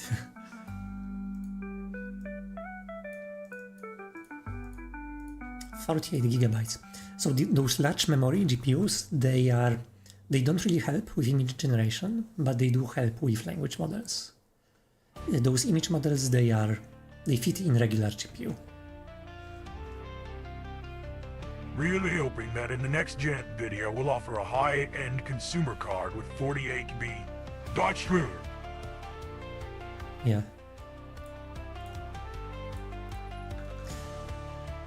So I also heard that MacBooks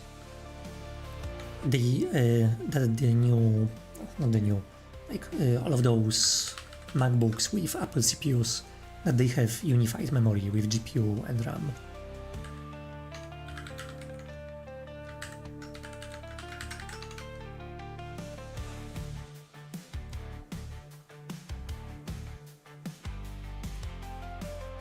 So if you have those MacBooks,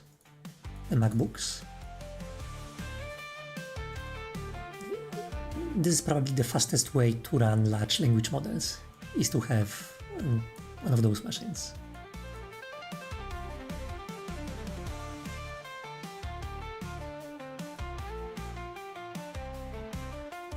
Yeah.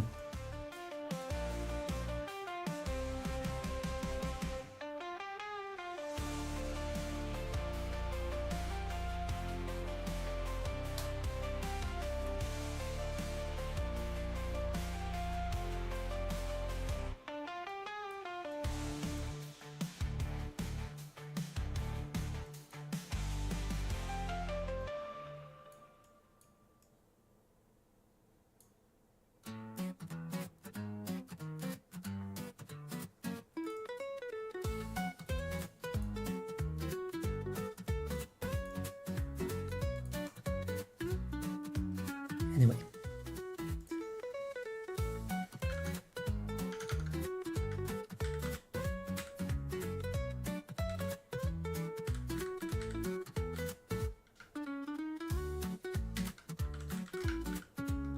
Let me see if I can fix the macro recorder timeline connection routing.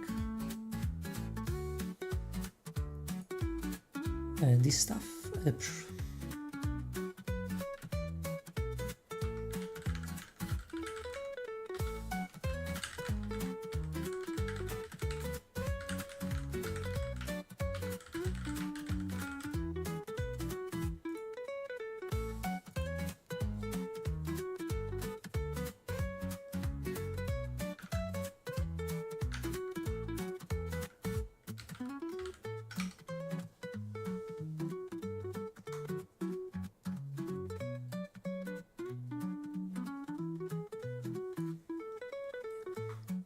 So I kind of reverted one of my changes so that everything works now again, but it works mostly because of an accident, really. It just happens that I have just one root machine, so the object knows how to find other objects around it.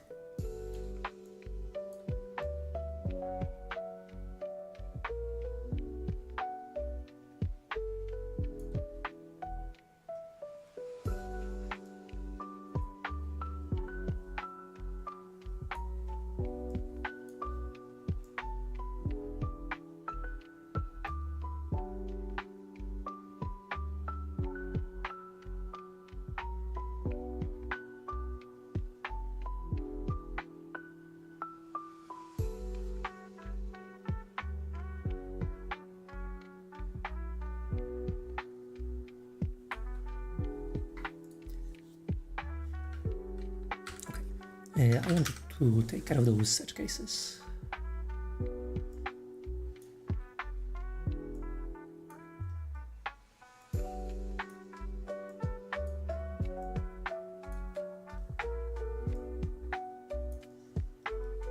So we have a macro recorder. Let's put it in a weird position here.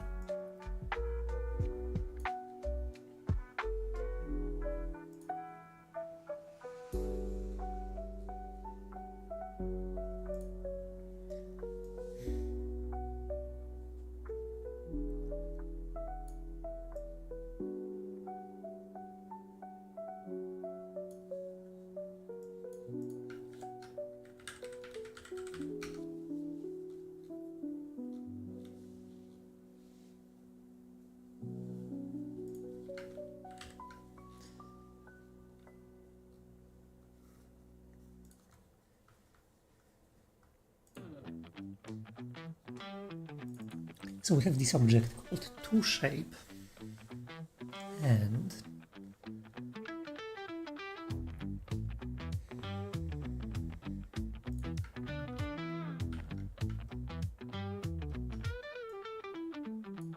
So in this case, I don't want to draw the cycle, kind of. I will save it.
This is not too shape. Interested in from shape, this one.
Doesn't work, unfortunately.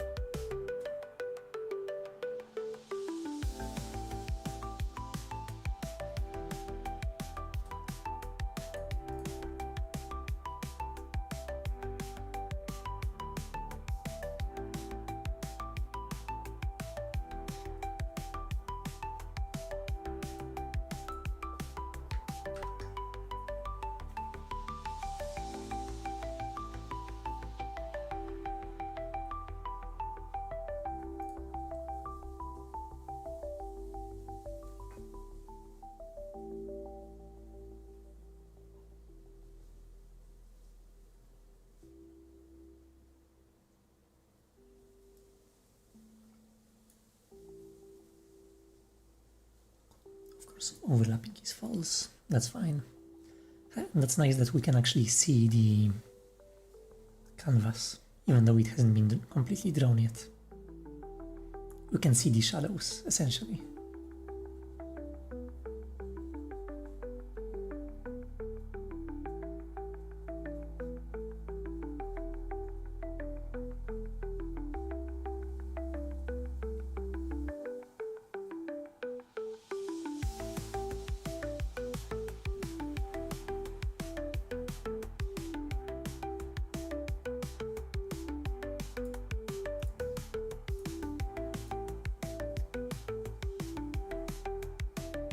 Okay, this is a good value here.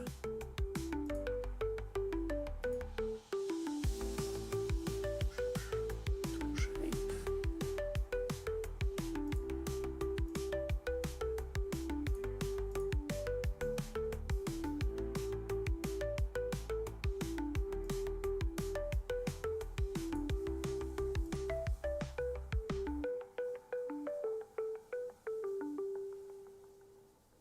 Sorry, not to shape, from shape.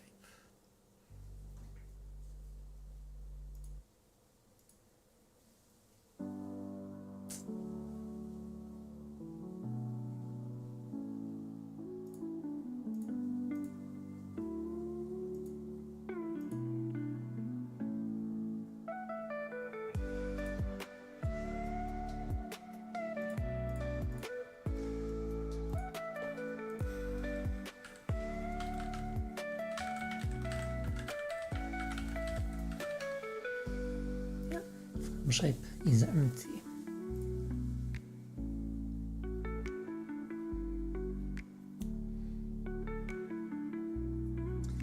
Okay, I actually know why. We should ask for the object shape.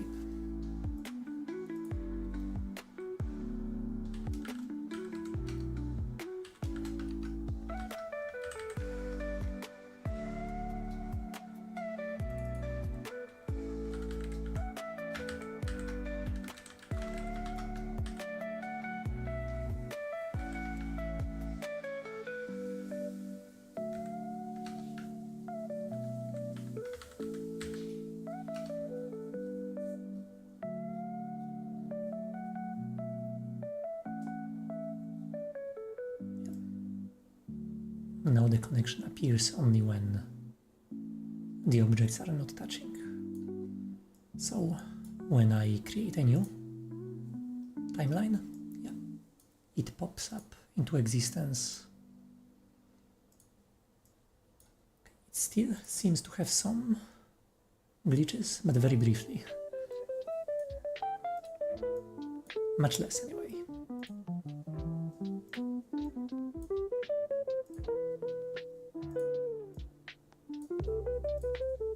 Smooth. But there was still this case. I can actually catch that with a clever kind of condition here.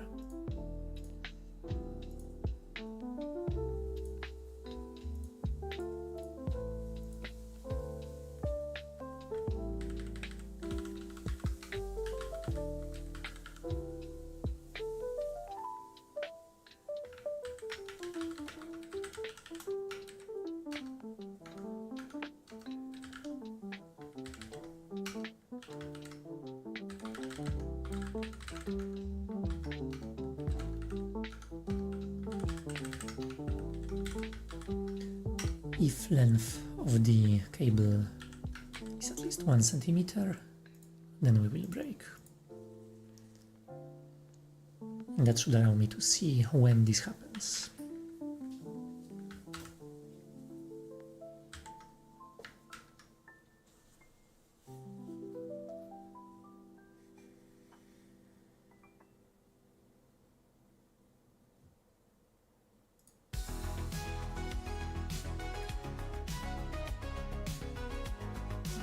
No, I'm not interested.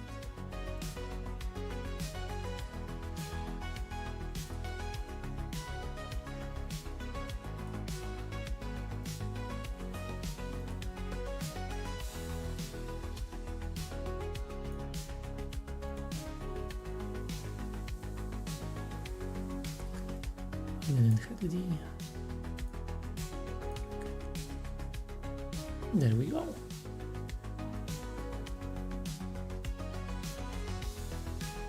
Length is equal to 6 centimeters.